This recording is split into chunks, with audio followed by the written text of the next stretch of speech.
बंदी छोड़ सतगुरु रामपाल जी परमेश्वर जी की जय हो।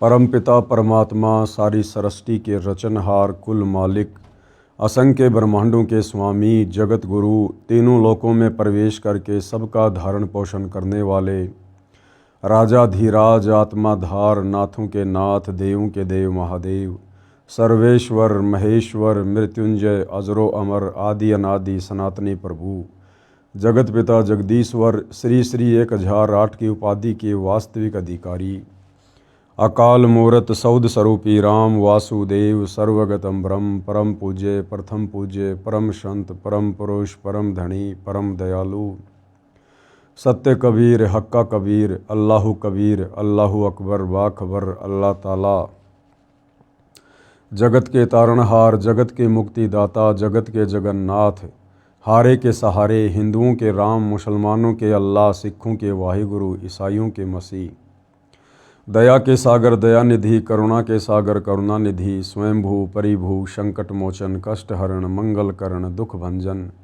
अविगत कबीर निर्विकार निर्विषम परमात्मा अलय अलेख सतगुरु आदि अनादि सतगुरु असली मर्यादा पुरुषोत्तम असली राम असली कृष्ण असली घनश्याम असली मुरारी राजाओं के राजा महाराजाओं के महाराजा शहंशाहों के शहंशाह सम्राटों के सम्राट भगवानों के भगवान अल्लाहों के अल्लाह प्रभुओं के प्रभु मसीहाओं के मसीह सच्चे वाहिगुरु बाबाओं के बाबा पीरों के पीर सेठों के सेठ जगत सेठ सावड़सा सेठ सर्वगुण संपन्न अनंत कोटि कलाओं के स्वामी अनंत कोटि ब्रह्मांडों के नायक योगियों में महायोगी ध्यानियों में महाध्यानी सिद्धों में परम सिद्ध ज्ञानियों में तत्वज्ञानी ब्रह्म ज्ञानी महाज्ञानी परम ज्ञानी सर्वश्रेष्ठ ज्ञानी विज्ञानी युवा कबीर समर्थ कबीर असमवात अमित ओजा सच्चे रहनुमा करीम अल्लाह सुभान अल्लाह दुनिया के अंतिम पैगंबर 8 सितंबर 1951 से गांव धनाना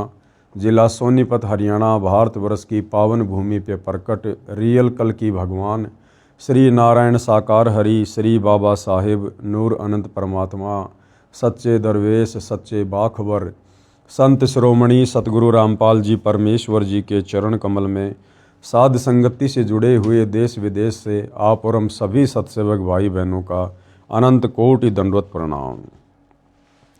सत्साई भाई और बहनों, बहुत बड़ी दया बहुत बड़ी मेहर पूज्य गुरुदेव भगवान की परमेश्वर रामपाल जी की, जिनके शुभ आशीर्वाद से विशेष आशीर्वाद से विशेषकर हिंदू समाज से जुड़े हुए श्रद्धालुओं को भाई बहनों को हिंदू धर्म के विषय में सनातन के विषय में हिंदू शास्त्रों के विषय में बहुत ही अच्छी और गहरी जानकारियां प्राप्त हो रही हैं। भाई और बहनों, ये पवित्र पुस्तक हिंदू साहिबान नहीं समझे गीता वेद पुराण सतगुरु रामपाल जी ने अपने कर कमल से लिखकर विश्व के मानव पर एक बहुत बड़ा उपकार किया है। विशेषकर हिंदू समाज से जुड़े भाई बहनों को अध्यात्म के विषय में इस पुस्तक को पढ़कर समझकर बहुत कुछ जानने को मिलेगा। तो भाई और बहनों, इसी पुस्तक पर आज हमारा 6 नंबर का वीडियो है। प्रत्येक वीडियो में गुरुदेव के आशीर्वाद से हमें बहुत गहरी जानकारी प्राप्त हो रही है। आज के वीडियो में परमेश्वर हमें इस पुस्तक में लिखकर समझा रहे हैं कि किस प्रकार से जैन धर्म के प्रथम तीर्थकर ऋषभ देव जी ने सतयुग में अपने पिता अंतिम कुलकर नाभिराज के बाद शास्त्र विरुद्ध साधना वेद विरुद्ध साधना करनी प्रारंभ कर दी थी। और ऋषभ देव जी ने वेद विरुद्ध साधना के बाद जो प्रथम नाम उपदेश दिया था वो अपने पौत्र मारीची को दिया था। और वही मारीची वाली आत्मा आगे चलकर जैन धर्म में 24वां तीर्थकर महावीर जैन बना। यानी विचार करने की बात है कि ऋषभ देव जी से उपदेश प्राप्त करके मारीची वाली आत्मा आगे चलकर महावीर जैन बना। तो सोचिए, जब ऋषभ देव जी ने सतयुग में ही वेद विरुद्ध साधना प्रारंभ कर दी थी तो भला महावीर जैन के पास में कौन सी वेदों के अनुसार साधना रही होगी। और कैसे महावीर जैन के बताए अनुसार साधना करके वर्तमान का जैन समाज सद्गति को प्राप्त हो सकता है। और महावीर जैन वाली आत्मा यानी मारीची के जीव ने महावीर जैन बनने तक के सफ़र में किन किन योनियों को भोगा, कितनी बार नरक में गया, कितनी बार स्वर्ग में गया, कितनी बार देवता बना, कितनी बार पशु बना, कितनी बार पक्षी बना, जो आज हम इस पवित्र पुस्तक में पढ़ने जा रहे हैं। तो ये सारे प्रमाण अपनी आँखों से देखने के बाद हिंदू समाज व विशेषकर जैन समाज के भाई बहनों को विचार करना चाहिए और इस कलयुग की पिछली पीढ़ी में एक बार पुनः उसी वेद अनुकूल साधना की ओर सतगुरु रामपाल जी जो विश्व को लेकर जा रहे हैं, सब ने विचार करके उनकी सत साधना को ग्रहण करके अपनी आत्मा का कल्याण करवाना चाहिए। तो सतयुग में ऋषभ देव जी से नाम उपदेश प्राप्त करके मारीची वाली आत्मा ने किन किन शरीरों में कष्ट उठाए, कैसी कैसी उस आत्मा की दुर्गति हुई, हम जैन समाज की प्रमाणित पुस्तकों से जानेंगे। जैन धर्म का विकास इतिहास। तीर्थकर ऋषभदेव की जीवन घटनाएं। तीर्थकर ऋषभदेव अंतिम कुलकर नाभिराज के पुत्र थे। उनकी माता का नाम मरु देवी था। वे इक्ष्वाकु वंशी नाभिराज अयोध्या के एक लोकप्रिय राजा थे। ये सतयुग के शुरुआत की बातें हैं। युवा होने पर नाभिराज ने ऋषभदेव का विवाह सुनंदा और सुमंगला से कर दिया। सुनंदा ने तेजस्वी पुत्र बाहुबली और पुत्री सुंदरी को जन्म दिया और सुमंगला ने भरत सहित 99 पुत्रों और ब्राह्मी पुत्री को जन्म दिया।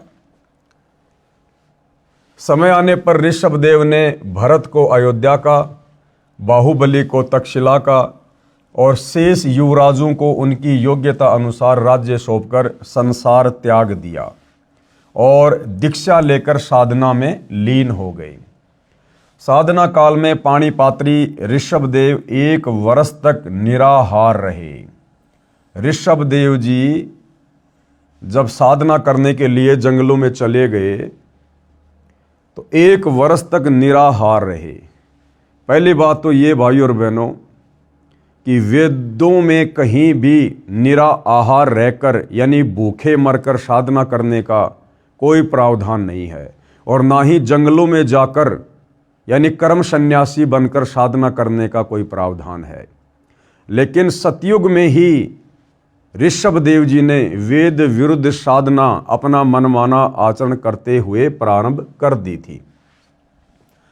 बाद में बाहुबली के पौत्र श्रेयांश कुमार ने इक्षु रस देकर यानी गन्ने का रस देकर उनकी इस निराहार वृत्ति को तोड़ा। लगातार 1000 वर्ष तक तपस्या करने वाले, अब वेदों में गीता जी में कहीं भी तपस्या करने का कोई प्रावधान नहीं है। मुन्नी ऋषभदेव ने अंत में केवल्य ज्ञान प्राप्त किया और धर्म देशना प्रारंभ कर दी, यानी नाम उपदेश देना शुरू कर दिया मनमुखी रूप से ऋषभदेव जी ने। प्रथम नाम उपदेश यानी धर्म देशना भरत के पुत्र मारीची को दी, जो बाद में 24वें तीर्थकर महावीर बने। यानी यही मारीची वाली आत्मा आगे चलकर जैन धर्म में 24वें तीर्थकर महावीर जैन बने। प्रमाण के लिए पेश है जैन संस्कृति कोश के मुख्य पृष्ठ तथा पृष्ठ 175 व 177 की फोटोकॉपी। ये प्रमाणों के साथ में आप भाई बहनों के सामने पेश किया जा रहा है। एनसाइक्लोपीडिया ऑफ जैनिज्म, जैन संस्कृति कोश, प्रथम भाग, जैन इतिहास, संस्कृति, कला एवं पुरातत्व, प्रोफेसर भागचंद्र जैन भास्कर। कहाँ से ये प्रकाशक है, प्राप्ति स्थान, कहाँ कहाँ ये पुस्तक मिलती है, सब कुछ उनके फ़ोन और फैक्स नंबर लिखे हुए हैं। और कहाँ लिखा हुआ इस पुस्तक में, ये सब कुछ आपको यहाँ पर देखने को मिल जाएगा। आप जिस पुस्तक को देख सकते हैं अच्छे से, आगे भी आप इसमें देखेंगे जो का त्यों लेख इस पुस्तक में लिखा हुआ है। जैन धर्म का विकास इतिहास। पिछले अध्याय में हमने जैन धर्म की मूल विशेषताओं की ओर संकेत करते हुए उसके उद्भव का उल्लेख किया था। ये सब कुछ लिखा हुआ है और यहाँ पर है तीर्थकर ऋषभदेव की जीवन घटनाएं। तीर्थकर ऋषभदेव अंतिम कुलकर नाभिराज के पुत्र थे। उनकी माता मरु देवी थी। वे इक्ष्वाकु वंशी नाभिराज अयोध्या के एक लोकप्रिय राजा थे। तरुण होने पर यानी युवा होने पर नाभिराज ने ऋषभदेव का विवाह सुनंदा और सुमंगला से कर दिया। सुनंदा ने तेजस्वी पुत्र बाहुबली और पुत्री सुंदरी को जन्म दिया और सुमंगला ने भरत सहित 99 पुत्रों और ब्राह्मी पुत्री को जन्म दिया। यानी पूज्य गुरुदेव भगवान ने अपनी पवित्र पुस्तक में जो लेख लिखा है ज्यों का त्यों जैन समाज की इस पुस्तक में लिखा हुआ है कि ऋषभदेव सतयुग में अयोध्या के राजा थे और किस प्रकार से उन्होंने वेद विरुद्ध साधना शुरू की। बिल्कुल साफ साफ लिखा हुआ, देखिएगा। समय आने पर ऋषभदेव ने भरत को अयोध्या का, बाहुबली को तक्षशिला का और शेष युवराजों को उनकी योग्यता अनुसार राज्य सौंपकर संसार त्याग दिया और दीक्षा लेकर साधना में लीन हो गए। साधना काल में पाणिपात्री ऋषभदेव 1 वर्ष तक निराहार रहे, यानी उन्होंने कुछ भी नहीं खाया पिया। बाद में बाहुबली के पौत्र श्रेयंस कुमार ने इक्षु रस देकर उनकी इस निराहार व्यर्ति को तोड़ा। लगातार 1000 वर्ष तक तपस्या करने वाले मुनि ऋषभदेव ने अंत में केवल्य ज्ञान प्राप्त किया और धर्म देशना प्रारंभ की। प्रथम धर्म देशना यानी नाम उपदेश भरत के पुत्र मारीची को दी, जो बाद में 24वें तीर्थकर महावीर जैन बने। ये सब कुछ जैन समाज की पुस्तकों में लिखा हुआ है। कहने का मतलब है कि जो बातें पूज्य गुरुदेव भगवान हमें इस पवित्र पुस्तक हिंदू साहिबान नहीं समझे गीता वेद पुराण इसमें जो लिखा है वो शब्दा शब्द सत्य है, किसी को किसी प्रकार की कोई शंका ना हो। अब हम अपने मुख्य पॉइंट पर आते हैं।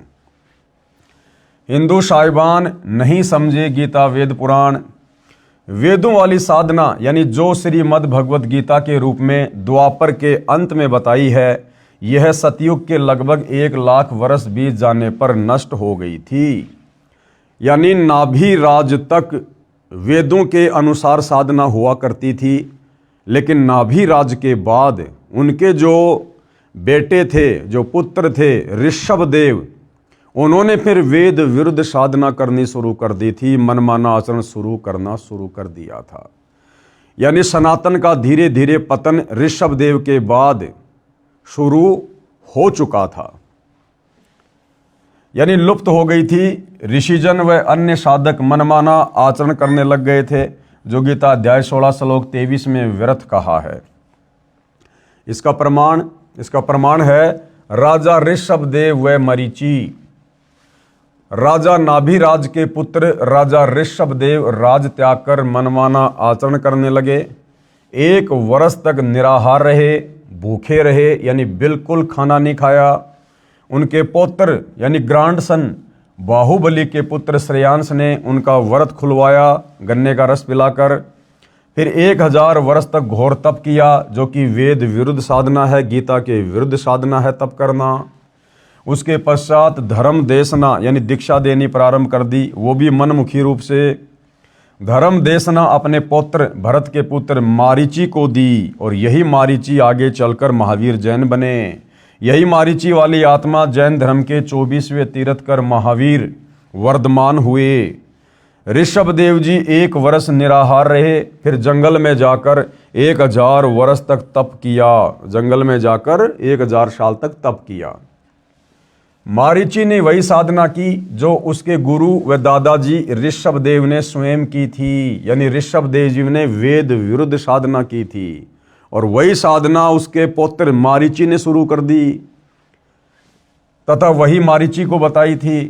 गीता अध्याय 6 श्लोक 16 में कहा है कि हे भारत, योग यानी साधना न तो बिल्कुल न खाने वाले की, न अधिक खाने वाले की, न अधिक जागने वाले की और न अधिक सोने वाले की सफल होती है। अब भाइयों और बहनों, गीता का ज्ञान देने वाला भगवान ये ब्रह्म गीता जी में क्या कह रहा है अर्जुन को कि हे अर्जुन, जो व्यक्ति बिल्कुल भी भोजन नहीं करता है और भक्ति भी करता है, उसकी भक्ति साधना कभी सफल नहीं होती। तो बिल्कुल न खाने का मतलब है व्रत करना। तो ऋषभ देव जी ने वेद विरुद्ध साधना की, 1 वर्ष तक निराहार रहे, उन्होंने व्रत किया, कुछ भी नहीं खाया। यानी वेद विरुद्ध साधना, गीता के विरुद्ध साधना, यानी निराहार रहने वाले की भक्ति व्यर्थ है। गीता अध्याय 17 श्लोक 5 और 6 में कहा है कि जो मन कल्पित घोर तप को तपते हैं, जो व्यक्ति मन कल्पित यानी मनमाना आचरण करते हुए घोर तप करते हैं, जैसे एक पैर पे खड़ा हो जाना, पैदल यात्रा करना, कावड़ लेके आना, ये सब मन कल्पित घोर तप की श्रेणी में आते हैं। तो गीता का ज्ञान देने वाला भगवान ब्रह्म, जिसे हिंदू समाज श्री कृष्ण के नाम से जानता है, पहचानता है और उसी को सुप्रीम गॉड मानता है, तो भाई वही गीता का ज्ञान देने वाला भगवान ब्रह्म कह रहा है गीता अध्याय 17 श्लोक 5 और 6 में कि जो मन कल्पित घोर तप को तपते हैं। और भाई आज वर्तमान में पूरा का पूरा हिंदू समाज मन कल्पित साधना में लगा हुआ है। वे शरीर में स्थान स्थान पर विराजमान शक्तियों व अन्य जीवों को, जो शरीर में जीवाणु हैं, उनको तथा मुझे दुखी करने वाले हैं, पीड़ा देने वाले हैं, उनको असुर स्वभाव के जान, यानी उनको राक्षस प्रवृत्ति के जान। कहाँ लिखा है? गीता अध्याय 17 श्लोक 5 और 6 में। अब निष्कर्ष क्या दे रहे हैं पूज्य गुरुदेव भगवान? निष्कर्ष, श्री ऋषभ देव जी, उसके पौत्र व शिष्य मारीची ने भी ऐसी साधना की, यानी गीता के विरुद्ध साधना, वेदों के विरुद्ध साधना, जिस कारण से मारीची के जीव ने, यानी मारीची वाली आत्मा ने, महावीर जैन तक के जीवन के बीच के जन्मों में जो लाभ व हानि हुई वह संक्षिप्त में इस प्रकार है। यानी ऋषभ देव जी का अनुसरण करने के कारण मारीची वाली आत्मा ने भी आजीवन वेद विरुद्ध साधना की। और मारीची से लेकर, यानी मारीची हुए थे सतयुग में, और मारीची से लेकर महावीर जैन तक का सफर उसी आत्मा का। तो महावीर जैन हुए अब कलयुग में, और मारीची वाली आत्मा हुई थी सतयुग में। तो इस बीच तो कई लाखों वर्ष का जीवन व्यतीत हो गया।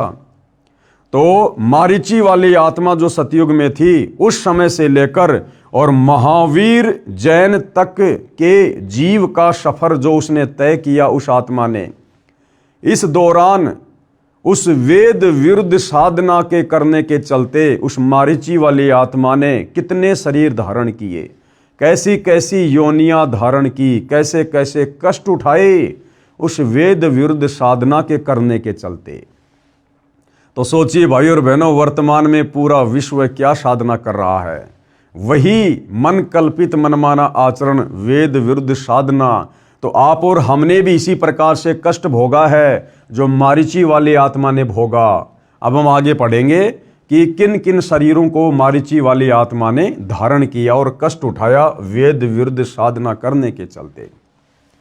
कभी भीलों के राजा का जन्म जिया, यानी जंगलों में भटका, शिकार किया, कच्चे जानवर खाए, कभी देवता बना, कभी स्वर्ग में गया, कभी नरक में गिरा, 60 करोड़ बार गधा बना। वो महावीर जैन वाली आत्मा जो सतयुग में मारीची था, 60 करोड़ बार गधा बना वेदों के विरुद्ध साधना करने के चलते, जो साधना आज पूरा विश्व कर रहा है। 60 करोड़ बार गधा बना, 30 करोड़ बार कुत्ता बना, 20 करोड़ बार बिल्ली का जीवन पाया, स्त्री भी बना, नपुंसक हजारों बार बना। फिर महावीर वर्धमान जैन का जन्म हुआ और आगे चलकर फिर वो महावीर भगवान बना। महावीर वर्धमान ने 363 पाखंड मत चलाए। एक तो भाइयों और बहनों वो मारीची वाली आत्मा महावीर जैन वैसे ही वेद विरुद्ध साधना कर रही थी, और महावीर जैन का जन्म प्राप्त करके और उसने 363 पाखंड मत शुरू कर दिए। तो सोचिए आज का जैन समाज क्या साधना कर रहा है। महावीर वर्धमान ने 363 पाखंड मत चलाए, जिनका पालन वर्तमान में जैन समाज कर रहा है। अधिक जानकारी के लिए पढ़िए फोटोकॉपी में निम्न पुस्तक का आंशिक लेख। अब भाइयों और बहनों, ये बातें हमारे गले कैसे उतरे कि महावीर जैन वाली आत्मा भी 60 करोड़ बार गधा बना, 30 करोड़ बार कुत्ता बना, 20 करोड़ बार बिल्ली बना, नपुंसक बना, पेड़ पौधे की योनियों में गया, फिर कभी बीच बीच में देवता बना, कभी उसका गर्भ में जो है मृत्यु हुई, वो वेद विरुद्ध साधना करने के चलते। तो अगर आपको ये प्रमाण दिखा दिए जाएं जैन समाज के विद्वानों के द्वारा लिखी जैन समाज की पुस्तकों में, उसके बाद तो भगत समाज को कोई संदेह नहीं होना चाहिए कि भैया फिर हमारी क्या औकात है।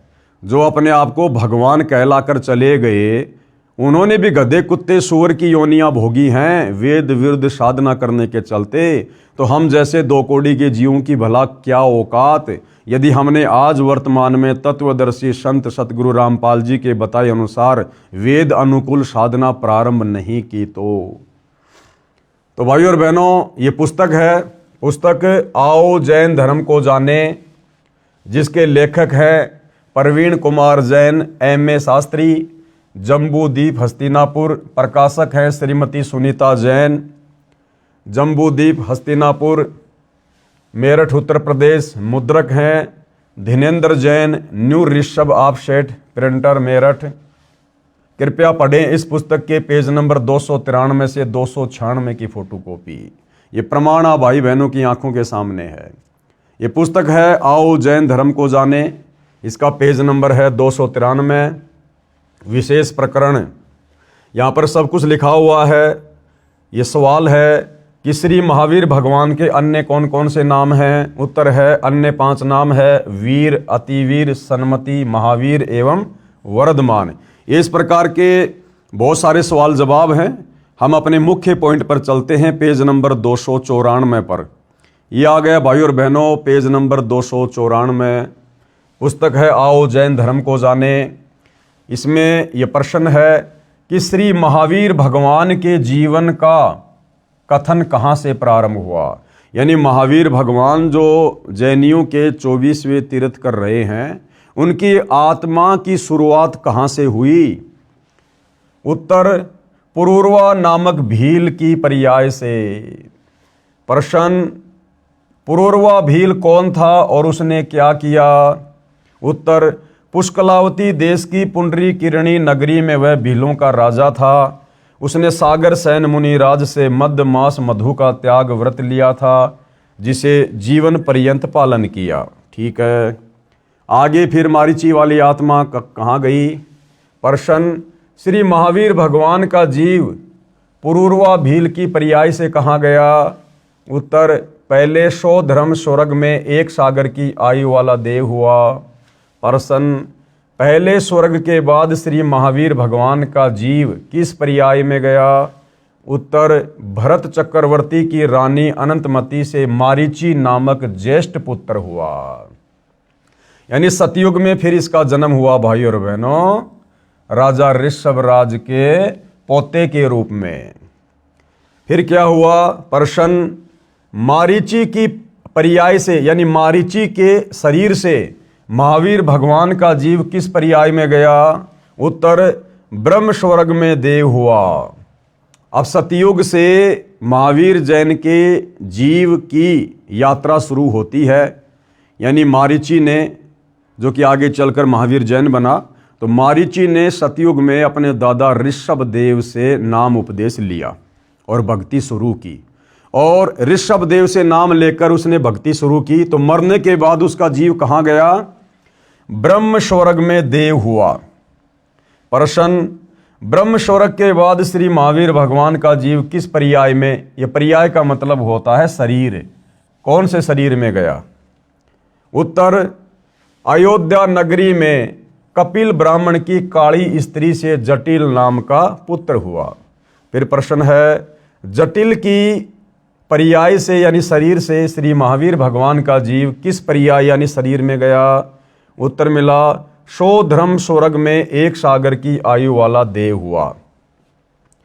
आगे प्रश्न किया है, सो धर्म स्वर्ग से निकलकर श्री महावीर भगवान का जीव किस पर्याय में गया? उत्तर, इसी भरत क्षेत्र में सूतिका नामक गांव में अग्निभूत ब्राह्मण की गौतम स्त्री से अग्निशय नामक पुत्र हुआ। आगे प्रश्न किया है, अग्निशय की पर्याय से श्री महावीर भगवान का जीव किस पर्याय में गया? उत्तर मिला, स्वर्ग में गया। प्रश्न, स्वर्ग की पर्याय से श्री महावीर भगवान का जीव किस पर्याय में गया? उत्तर, भरत क्षेत्र के मंदिर नामक ग्राम में गौतम ब्राह्मण की कौशिकी पत्नी से अग्निमित्र नाम का पुत्र हुआ। यानी मारीची वाली आत्मा के बार बार जन्म होते आ रहे हैं, मोक्ष नहीं हुआ, बार बार जन्म और मृत्यु होती आ रही है। जैसे कि गीता का ज्ञान देने वाले ब्रह्म ने गीता में पहले ही कहा है कि अर्जुन, तेरे और मेरे बहुत जन्म हो चुके हैं, तू और मैं और ये राजा लोग पहले भी थे, आज भी हैं और आगे भी होंगे। यानी ब्रह्म की साधना करते करते ये जीव कभी भी पूर्ण मुक्ति को प्राप्त नहीं हो सकता, जन्म और मरण के चक्कर से पीछा नहीं छुड़वा सकता। प्रश्न, अग्निमित्र की पर्याय से श्री महावीर भगवान का जीव कहाँ गया? उत्तर मिला, महेंद्र स्वर्ग में गया। प्रश्न, महेंद्र स्वर्ग से श्री महावीर भगवान का जीव कहाँ गया?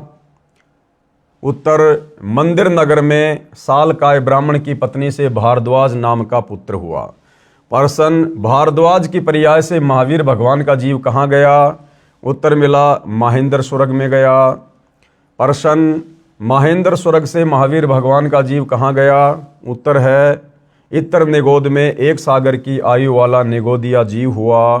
फिर सवाल है, निगोद से निकलकर श्री महावीर भगवान का जीव कहाँ गया? उत्तर, अनेकों भाव धारण किए जो इस प्रकार हैं। अब देखो भाई और बहनों, कितनी दुर्गति हुई इस मारीची वाली आत्मा की, जो आगे चलकर भगवान जैन बना, महावीर जैन बना।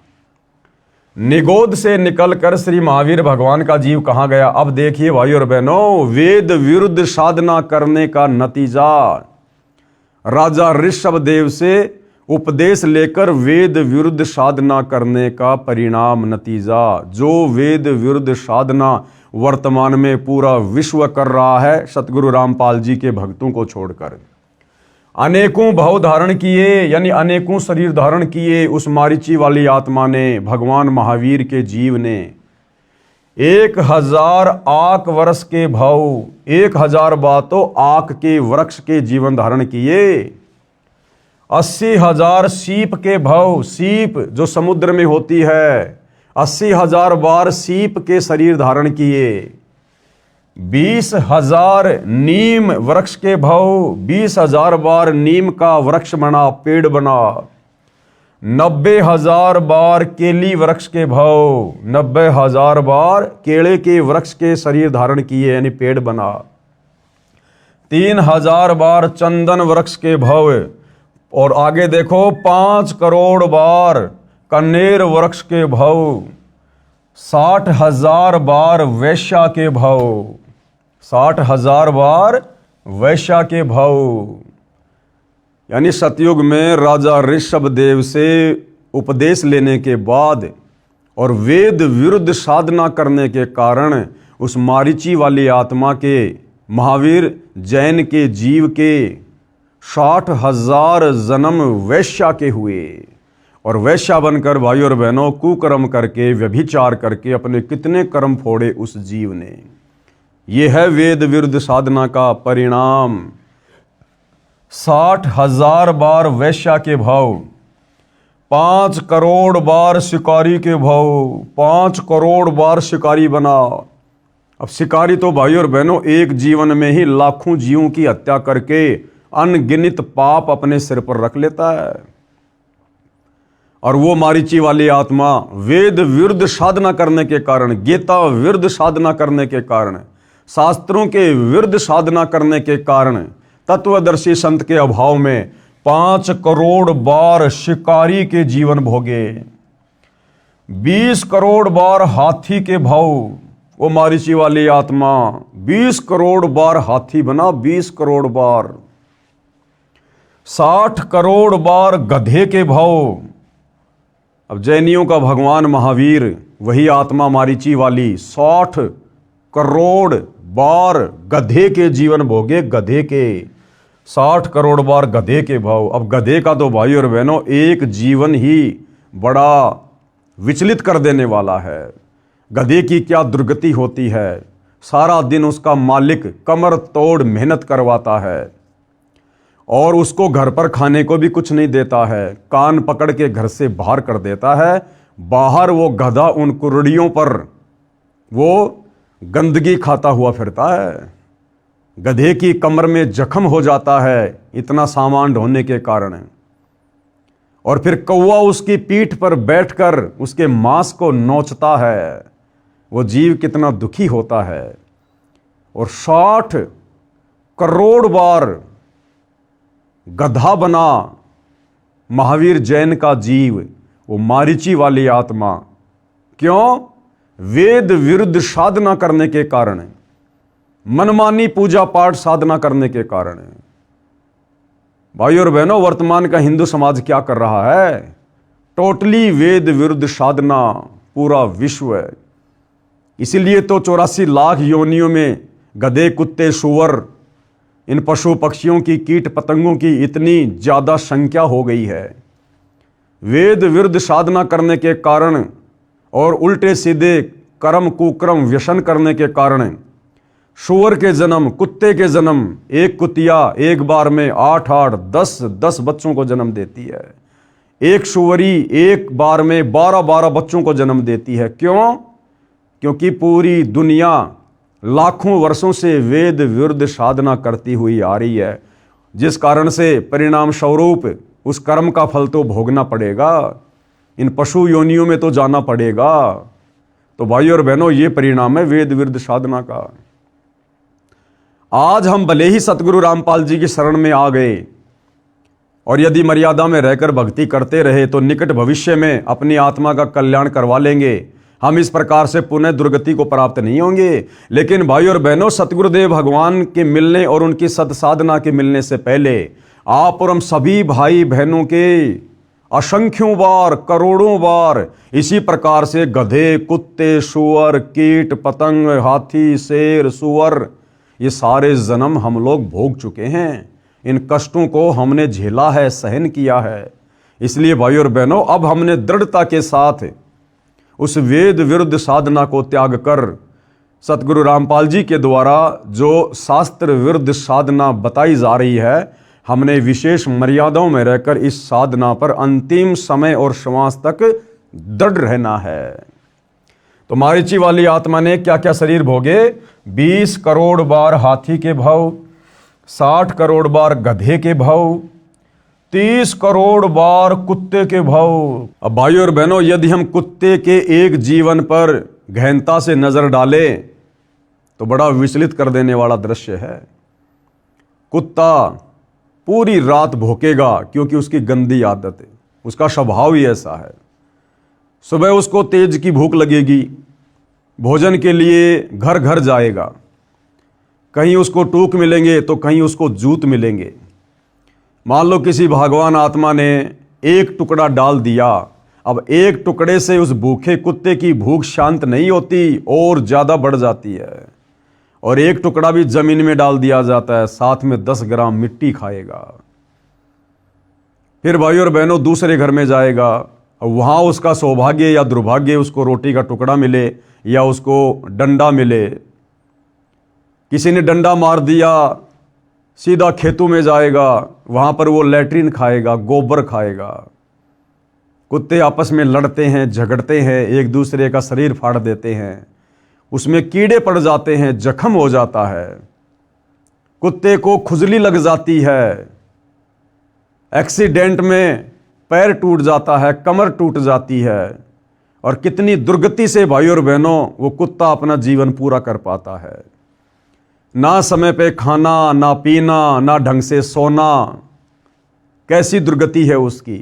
अब ना उसके पास कोई परिवार है, ना कोई ज़मीन है, ना फार्म हाउस है, ना कोई बिजनेस कर सकता है, ना अपनी दुख तकलीफ पीड़ा बोलकर किसी को बता सकता है। और मारीची वाली आत्मा ने, महावीर जैन के जीव ने कितनी बार कुत्ते के शरीर धारण किए? 30 करोड़ बार।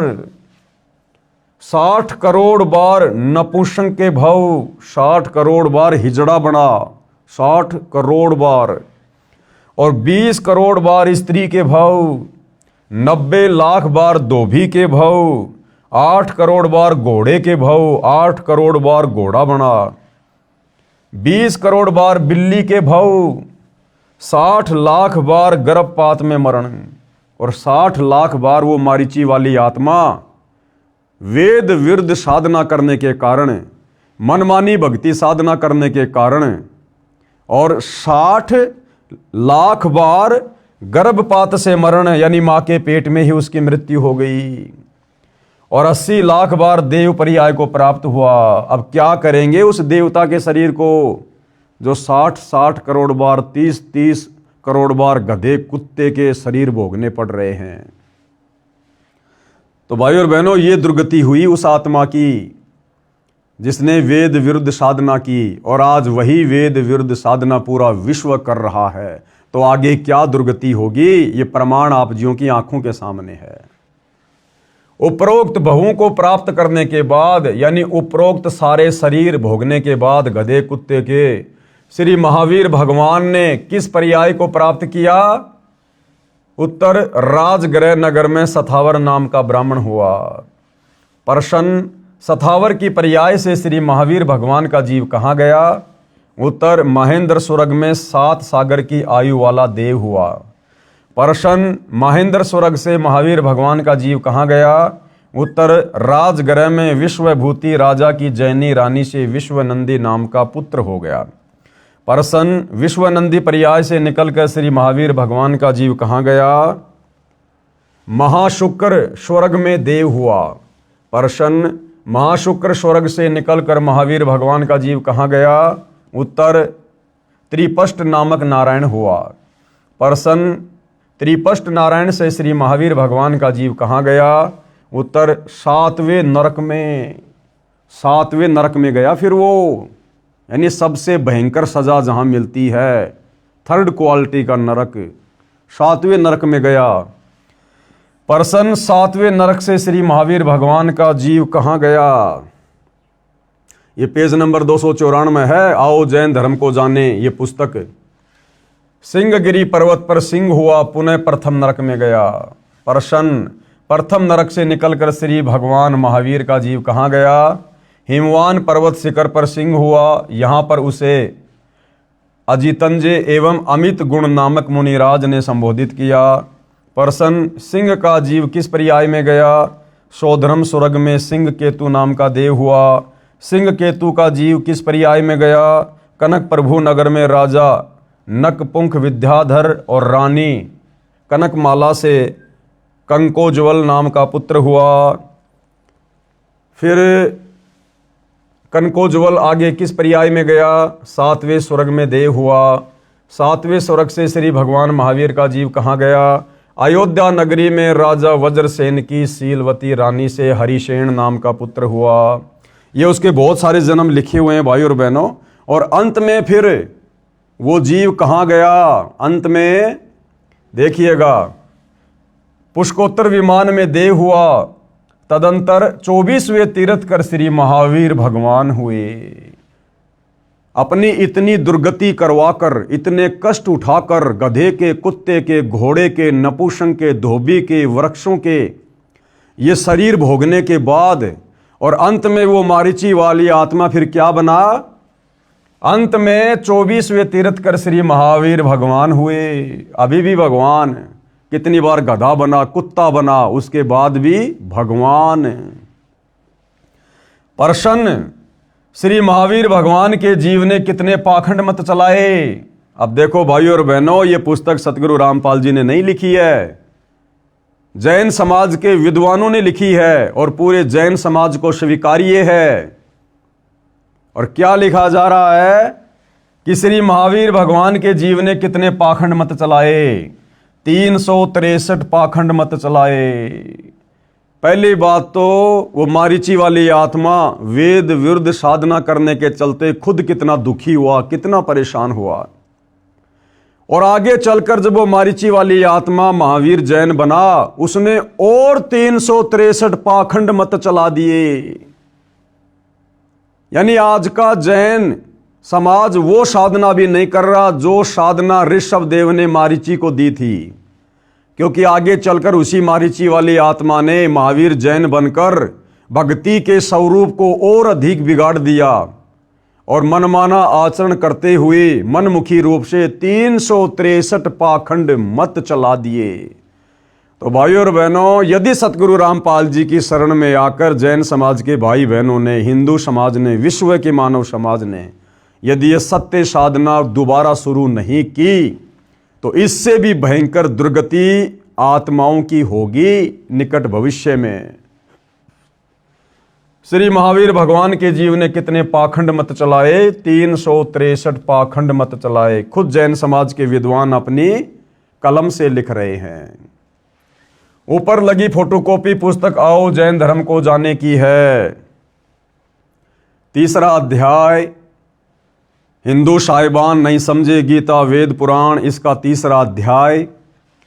पवित्र हिंदू समाज में प्रचलित गीता तथा वेदों के विपरीत साधना कैसे प्रवेश हुई।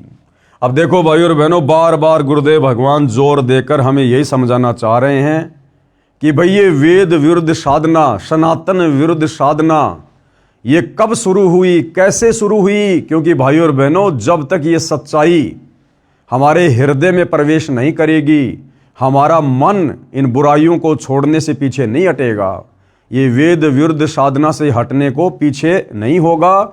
इसलिए हमने बारंबार इस सच्चाई को पढ़ना पड़ेगा, अपने हृदय में जमाना पड़ेगा कि पवित्र हिंदू समाज में यानी सनातन धर्म में ये वेद विरुद्ध और गीता विरुद्ध साधना कैसे प्रचलन में आई, कैसे भक्ति का स्वरूप बिगड़ा। चारों वेदों ऋग्वेद, यजुर्वेद, सामवेद तथा अथर्ववेद को हिंदू समाज दिल से मानता है। यानी हिंदू तो विशेषकर वेदों को अपने सदग्रंथ मानते हैं कि इनमें परमात्मा की महिमा की जानकारी तथा साधना यानी भक्ति की जानकारी भी सत्य है। यह भी मानता है कि श्रीमद् भगवद गीता चारों वेदों का सार है और संक्षिप्त रूप है। वेदों को ठीक ठीक से हिंदू नहीं समझ सके। कारण यह था कि वेदों का ज्ञान राजा नाभिराज यानी ऋषभ देव के पिता के बाद नष्ट हो गया था। यानी सतयुग 1 लाख वर्ष बीतने के बाद धीरे धीरे ऋषभ देव के बाद वेद विरुद्ध साधना होना शुरू हो चुकी थी। वेद ज्ञान धीरे धीरे नष्ट होना, लुप्त होना शुरू हो चुका था। उस समय सतयुग लगभग 1 लाख वर्ष ही बीता था। यानी नाभिराज के बाद जब राजा ऋषभ देव अयोध्या के राजा बने, उस समय तक सतयुग केवल 1 लाख वर्ष ही बीता था, जो कि सतयुग की कुल उम्र 17,28,000 वर्ष थी। ऋषिजन एक दूसरे से सुनकर या देखकर शास्त्र विधि त्याग कर मनमाना आचरण करने लगे, जिसका प्रत्यक्ष प्रमाण ऊपर ऋषभ देव जी तथा मरीची यानी महावीर जैन की क्रियाओं और उपलब्धि व दुर्गति के प्रकरण में है। गीता अध्याय 6 श्लोक नंबर 16 में कहा है, गीता ज्ञान देने वाले भगवान ब्रह्म ने क्या कहा? हे अर्जुन, यह योग यानी साधना न तो बहुत खाने वाले का यानी व्रत रखने वाले का, भूखे रहने वाले का, जैसा कि ऋषभ देव ने 1 वर्ष तक निराहार रहकर भक्ति की जो वेद विरुद्ध थी।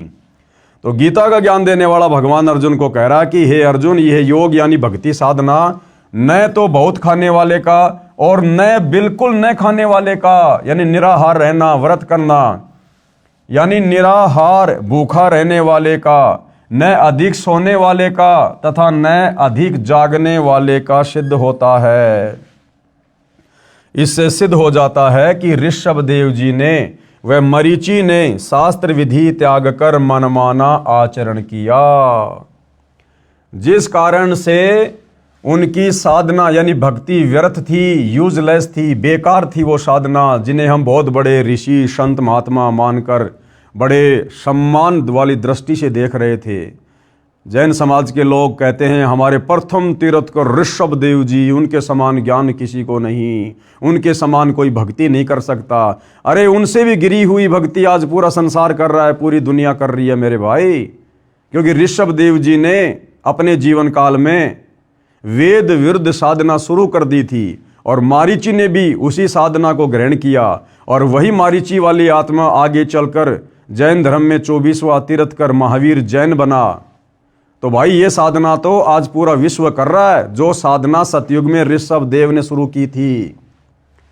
यही साधना यानी व्रत करना, तप करना, हठ योग करना, तीर्थ भ्रमण करना, भूत पूजा, पितर पूजा यानी अस्थियां चुनना, 13वीं महीना व बरसी बनाना, श्राद्ध करना, पिंड दान करना, देवी देवताओं की पूजा करना, पर भी लेना, चारों धामों की यात्रा करना, श्री रामचंद्र, श्री कृष्णचंद्र, श्री शंकर जी तथा श्री विष्णु जी आदि आदि देवताओं की पूजा वर्तमान में सारा हिंदू समाज कर रहा है, जो कि शास्त्र विधि त्याग कर मनमाना आचरण होने से पूर्ण रूप से विरत है।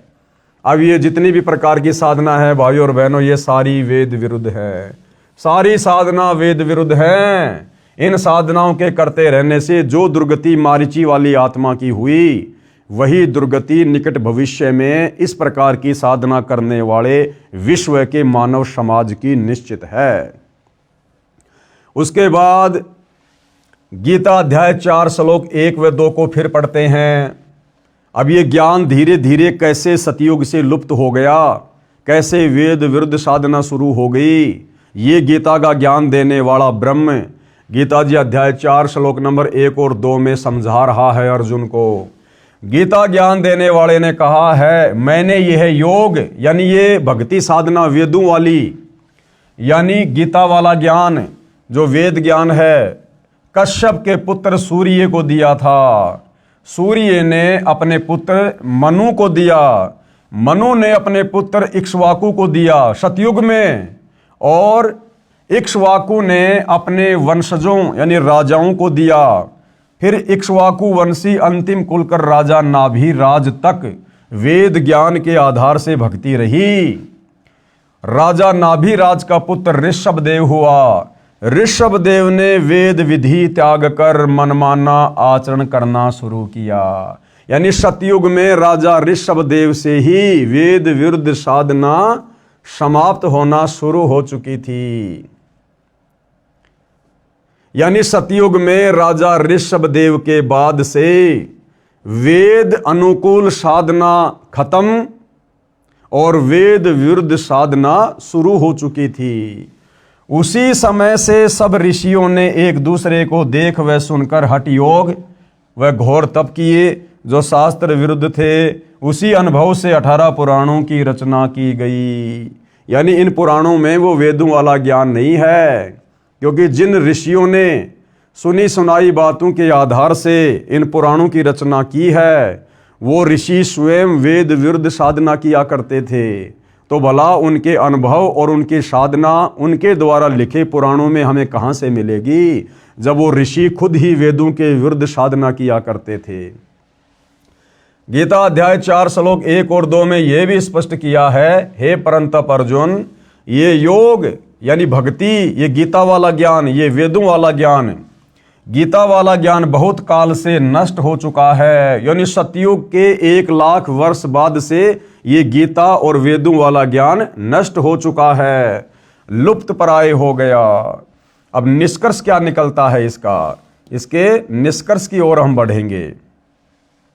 वेद ज्ञान का अभाव नाभिराज के बाद, यानी सतयुग में नाभिराज के समय तक भाई और बहनों वेदों के अनुसार साधना होती थी, लेकिन नाभिराज के बाद जब उनके पुत्र ऋषभ देव अयोध्या के राजा बने तो ऋषभ देव ने फिर मनमाना आचरण करना शुरू कर दिया था, वेद विरुद्ध भक्ति साधना करनी शुरू कर दी थी। वेद ज्ञान का अभाव नाभिराज के बाद सतयुग में हो गया था, यह ऊपर प्रमाणित कर दिया है।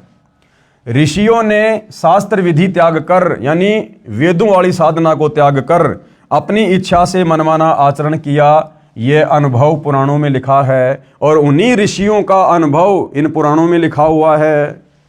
गीता अध्याय 16 श्लोक 23 और 24 में स्पष्ट किया है। अब गीता का ज्ञान देने वाला ब्रह्म गीता अध्याय 16 श्लोक नंबर 23 और 24 में क्या कह रहा है?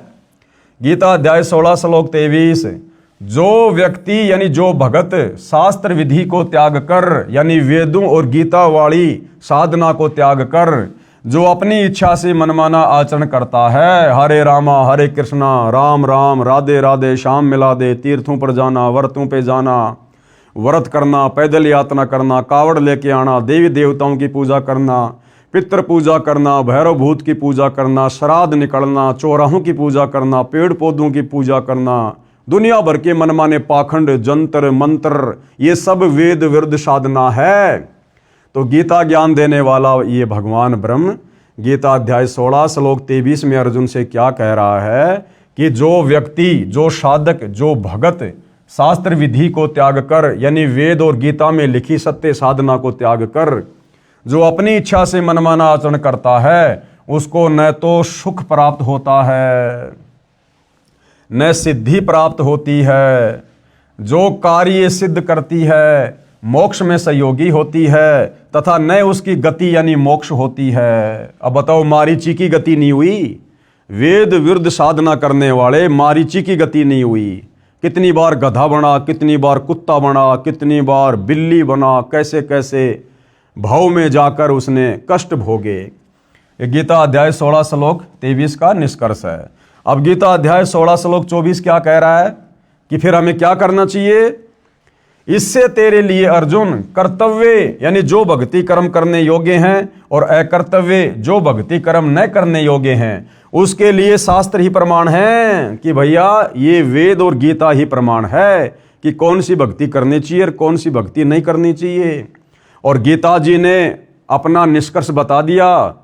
गीता ज्ञान देने वाले ब्रह्म ने गीता अध्याय 4 श्लोक नंबर 34 में बता दिया कि अर्जुन, अगर तुझे पूर्ण मोक्ष प्राप्त करना है, शाश्वत स्थान सतलोक में जाना है, तो भाई उस तत्व ज्ञान की प्राप्ति के लिए, उस विशेष ज्ञान की प्राप्ति के लिए तू किसी तत्वदर्शी संत की खोज कर ले। और तत्वदर्शी संत के बताए अनुसार यदि तू सत भक्ति करेगा तो तेरी मुक्ति होगी, तो तेरा मोक्ष होगा। तो भाई और बहनों, वो तत्वदर्शी संत वर्तमान में पृथ्वी पर एकमात्र सतगुरु रामपाल जी हैं, जिनके पास वो तत्व ज्ञान है जिस तत्व ज्ञान के विषय में गीता बोलने वाले ब्रह्म ने अध्याय 4 श्लोक नंबर 34 में निर्देशित किया है। तो गीता अध्याय 16 श्लोक 24 में क्या कहा है कि इससे तेरे लिए अर्जुन कर्तव्य यानी जो भक्ति कर्म करने योग्य हैं और अकर्तव्य जो भक्ति कर्म न करने योग्य हैं, उन सब के लिए शास्त्र ही प्रमाण है। तो शास्त्रोक्त साधना कर यानी शास्त्र विधि के अनुसार साधना कर। ये गीता अध्याय 16 श्लोक 24 का निष्कर्ष है। अब गुरुदेव क्या कह रहे हैं? विशेष यानी इसमें विशेष बात क्या है? जब गीता का ज्ञान बताया गया उस समय द्वापर मात्र 100 वर्ष शेष था, यानी इस कलयुग की शुरुआत में केवल 100 वर्ष ही शेष थे, जिस समय महाभारत के युद्ध में कुरुक्षेत्र के मैदान में गीता जी का ज्ञान बोला गया था। ये वेदों वाला ज्ञान फिर से बोला गया था और ये वेदों के विपरीत साधना होती हुई आ रही है सतयुग से, लाखों वर्ष से। क्या कह रहे हैं गुरुदेव? जब गीता का ज्ञान बताया गया उस समय द्वापर युग मात्र 100 वर्ष बचा हुआ था समाप्त होने में।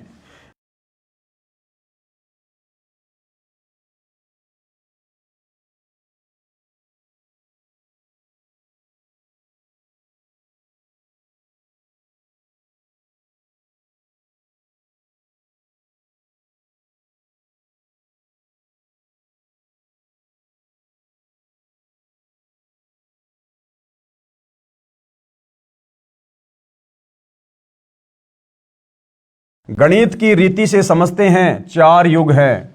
सतयुग का कुल समय कितना होता है? 17,28,000 वर्ष। त्रेता युग का कुल समय कितना होता है? 12,96,000 वर्ष। फिर द्वापर युग का कुल समय कितना? 8,64,000 वर्ष।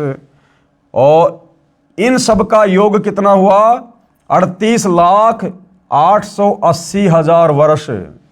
जब गीता का ज्ञान बताया गया कब? द्वापर के अंत में।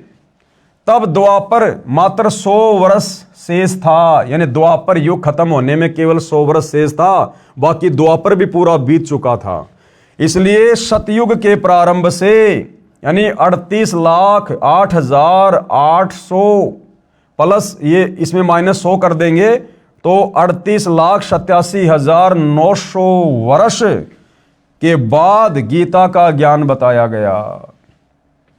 नाभिराज राजा का समय, नाभिराज राजा का समय सतयुग के प्रारंभ में रहा है और नाभिराज के बाद से ये वेदों के विपरीत भक्ति साधना शुरू हो गई थी। नाभिराज राजा का समय सतयुग के प्रारंभ में रहा है क्योंकि वह इक्ष्वाकु जी का परपौत्र था। मनु का जीवन काल सतयुग के प्रारंभ में रहा है। राजा इक्ष्वाकु मनु जी का पुत्र था। यदि नाभिराज तक 1,00,000 वर्ष सतयुग बीत गया माना जाए तो गीता का ज्ञान राजा नाभिराज जी से 37,87,900 वर्ष बाद कहा गया, द्वापर के अंत में, महाभारत के क्षेत्र में। सतयुग के 1,00,000 वर्ष के बाद से जो शास्त्र विधि त्याग कर मनमाना आचरण ऋषियों ने किया वह अनुभव पुराणों में भरा हुआ है। अंतिम कुलकर राजा नाभिराज के बाद से अयोध्या के राजा उसके पुत्र ऋषभ देव ने जो वेद विरुद्ध साधना शुरू कर दी थी, उसके बाद ऋषियों ने एक दूसरे की कही सुनी बातों के आधार से और अपनी भक्ति साधना के अनुभव के आधार से जो पुस्तकें लिखी उनको पुराण कहा जाता है, उपनिषद कहा जाता है।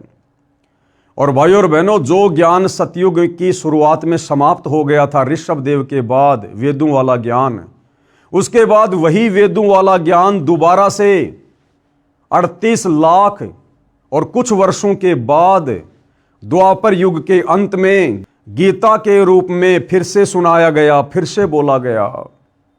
तो इतने लंबे समय तक जो ये वेद ज्ञान लुप्त हो गया था, नष्ट हो गया था, और इस दौरान जितने भी साधु संत महात्मा ऋषि हुए हैं उन्होंने जो भी भक्ति करी, जो भी अपने अनुभव की पुस्तकें लिखी, वो सब वेद विरुद्ध थी और उन्हीं को हमने पुराणों का नाम दिया है, उपनिषदों का नाम दिया है। तो भाइयों और बहनों, उन पुराणों में यानी 18 पुराणों में और उपनिषदों में और उन ऋषि महर्षियों के अनुभव की पुस्तकों में पूर्ण मुक्ति का मार्ग नहीं है, शास्त्र अनुकूल साधना का ज्ञान नहीं है। सतयुग के 1,00,000 वर्ष के बाद से जो शास्त्र विधि त्याग कर मनमाना आचरण ऋषियों ने किया वह अनुभव पुराणों में भरा हुआ है। इसलिए गीता ज्ञान देने वाले ने कहा है, इसलिए गीता का ज्ञान देने वाले काल ब्रह्म ने गीता अध्याय 4 श्लोक नंबर 1 और 2 में कहा है कि यह यथार्थ वेद ज्ञान लुप्त प्राय हो गया। इससे यह सिद्ध हुआ कि सतयुग के शुरू से 1,00,000 वर्ष बाद से गीता ज्ञान देने तक वेद ज्ञान लुप्त था और शास्त्र विरुद्ध साधना व कर्म कांड जो ऋषि करते करवाते थे वह पुराणों तथा उपनिषदों में भरा हुआ है। वह है हट करके कठोर तप करना, तीर्थों का भ्रमण करना, क्योंकि वो साधु संत महात्मा ऋषि वेदों के विरुद्ध यही कार्य किया करते थे। मठों में जाना, तीर्थों पे जाना, तपस्या करना, व्रत रखना, और हमने मान लिया कि इन साधु संत महात्मा ऋषियों को तो वेदों का ज्ञान होगा, ये बड़ी अच्छी संस्कृत बोलते हैं, तपस्या करते रहते हैं, जबकि उनकी सारी की सारी साधना मन कल्पित थी, शास्त्रों के विरुद्ध थी, वेदों के विरुद्ध थी। और उन्होंने अपना वो सारा का सारा अनुभव, वो आदि अधूरी साधना, मनमाना आचरण उन्होंने पुराणों के रूप में लिख कर छोड़ दिया आप और हमारी दुर्गति के लिए।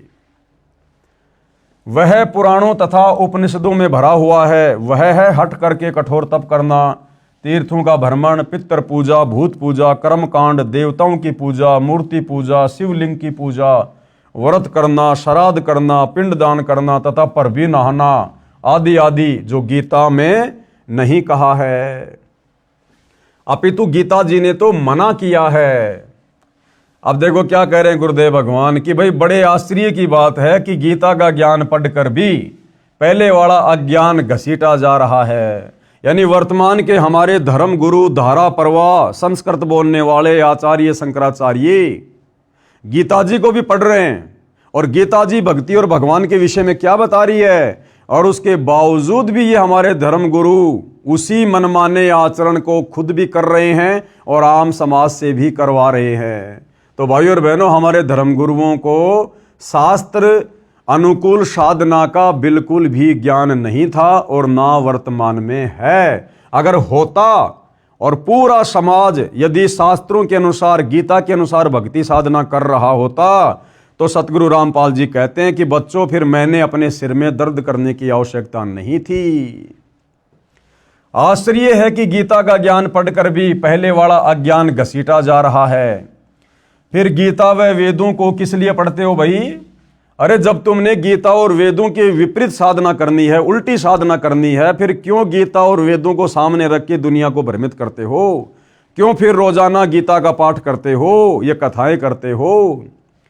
पढ़ते हैं श्रीमद् भगवद गीता और भक्ति कर्म गीता यानी वेदों के विपरीत कर रहे हैं। गीता का ज्ञान प्राप्त होने के पश्चात तो पुराणों तथा उपनिषदों में बताई शास्त्र विधि विरुद्ध साधना त्यागनी चाहिए। अब कोई व्यक्ति हाथ में मानचित्र की पुस्तक लेके चल रहा है और मानचित्र कह रहा कि भैया अभी तू जयपुर में है, तेरे को जाना दिल्ली, दिल्ली के लिए ये रास्ता है। अब हाथ में तो उसने वो मानचित्र वाली पुस्तक ले रखी है, मानचित्र को खोल भी रखा है जिसमें जयपुर से दिल्ली का रास्ता बता रखा है, और जा रहा है वो व्यक्ति उस पुस्तक को हाथ में लेकर बंबई की तरफ विपरीत दिशा में। तो क्या फायदा फिर वो पुस्तक हाथ में लेने का, मानचित्र देखने का, जब तू उल्टी दिशा में जा रहा है। तो ये हमारे वर्तमान के जितने साधु संत महात्मा और ये पहले वाले जितने भी बड़े बड़े ऋषि मुनि, ये नाम तो लिया करते थे कि मैं वेदों के अनुसार कथा कर रहा हूँ, गीता जी के अनुसार कर रहा हूँ, लेकिन ज्ञान सारा का सारा मनमाना, उनके विपरीत, उनके विरुद्ध। तो क्या फायदा फिर उन गीता और वेदों का हवाला देने का? पढ़ते हैं श्रीमद् भगवद गीता और भक्ति कर्म गीता यानी वेदों के विपरीत करते हैं। गीता का ज्ञान प्राप्त होने के पश्चात तो यानी ये गीता जी का ज्ञान प्राप्त होने और समझ में आने के बाद तो हमने वो पुराणों वाली, उपनिषदों वाली वो घटिया साधना जिसका गीता और हमारे वेदों से कोई मिलान ही मेल नहीं खाता, हमने उस पुराणों वाली साधना को छोड़ना चाहिए था गीता जी का ज्ञान होने के बाद तो। लेकिन हम तो उन्हीं साधनाओं को घसीटे जा रहे हैं। गीता का ज्ञान प्राप्त होने के पश्चात तो पुराणों तथा उपनिषदों में बताई शास्त्र विधि विरुद्ध साधना त्यागनी चाहिए थी, सो नहीं त्यागी। यानी आज भी हमारे धर्मगुरु उसी आदि अधूरी साधना को घसीटे फिर रहे हैं। इससे यह स्वयं सिद्ध है कि हिंदू समाज हिंदू शास्त्रों में बताई साधना त्याग कर ऋषियों के अनुभव का अनुसरण करते हैं, जो गीता अध्याय 16 श्लोक 23 में व्यर्थ कहा है, शास्त्र विधि को त्याग के मनमाना आचरण कहा गया है। अब अगला सवाल नंबर 8 किसी ने प्रश्न किया गुरुदेव से कि आपने रुचि ऋषि वाले प्रसंग में यह कहा है कि रुचि वेद पढ़ता था, उसके चारों पूर्वज ऋषि थे, वे भी वेद पढ़ते थे। आप ये भी कहते हो कि उनको वेद ज्ञान नहीं था, जो वेद पढ़ते हैं उसे वेद ज्ञान न हो, बात जची नहीं। सवालकर्ता क्या कह रहा है कि आपने कुछ समय पहले जो रुचि ऋषि की कथा सुनाई थी कि एक रुचि ऋषि नाम का साधक था, उसने वेदों को पढ़ा, उसको ज्ञान हो गया कि भैया अपनी आत्मा का कल्याण करवाना चाहिए, मनुष्य जन्म केवल शास्त्र विधि अनुसार साधना करके अपनी आत्मा का कल्याण करवाने के लिए मिलता है। तो उसने ना कोई शादी करवाई, ना फालतू के कोई आडंबर पाखंड किए, और वो वेदों के अनुसार अपनी साधना कर रहा था अपनी झोपड़ी डाल के। कुछ समय बाद में उसके पूर्वज जो वेद विरुद्ध साधना करने के चलते भूत बने हुए थे, पितर बने हुए थे, वो चारों उसको रुचि को दिखाई दिए आकाश में और कहा कि बेटा हमारे श्राद्ध निकालो, तुम शादी करवाओ, ये तुम क्या कर रहे हो, हम बहुत दुखी हो रहे हैं। तो उस रुचि ने कहा कि हे मेरे पूर्वजों, ये श्राद्ध निकालना, ये पाखंड पूजा करना, ये पितरों की पूजा करना, ये तो वेद विरुद्ध ज्ञान है, ये तो मूर्खों की साधना कहा गया है वेदों में। तो उसके जो पूर्वज थे वो भी पहले ऋषि थे, ब्राह्मण थे, पंडित थे, उन्होंने भी वेद पढ़े थे। तो उन्होंने कहा कि हाँ बेटा, बात तो तू बिल्कुल सही कह रहा कि श्राद्ध निकालना, ये पिंड दान करना, पितरों की पूजा करना, ये तो मूर्खों का कर्म है। तो यहां पर सवालकर्ता ये कह रहा है कि आप कह रहे हो कि वो रुचि ऋषि के जो पूर्वज थे, जो मरने के बाद में भूत बन गए, प्रेत बन गए, वो पंडित थे, विद्वान थे, वो वेदों को पढ़ते थे, तो भला वेदों को पढ़ने वाला व्यक्ति वेदों के विपरीत साधना कैसे कर सकता है? अरे जैसे वर्तमान में हमारे धर्म गुरु, संस्कृत के प्रकांड ज्ञाता, कथावाचक अपने सामने रखते हैं गीता जी, वेद, सुधा सागर, भागवत, और सारा का सारा ज्ञान और मंत्र दे रहे हैं गीता, वेद और भागवत के विपरीत। तो इसी प्रकार से रुचि ऋषि के पूर्वज थे, वो पढ़ते थे वेद, लेकिन वेदों को ना समझ पाने के कारण उन्होंने मनमाना आचरण किया। क्योंकि भाइयों और बहनों, ये वेद खाली मार्केट से 100-200 रुपए में लाकर घर पर बैठकर पढ़ने से समझ में नहीं आते।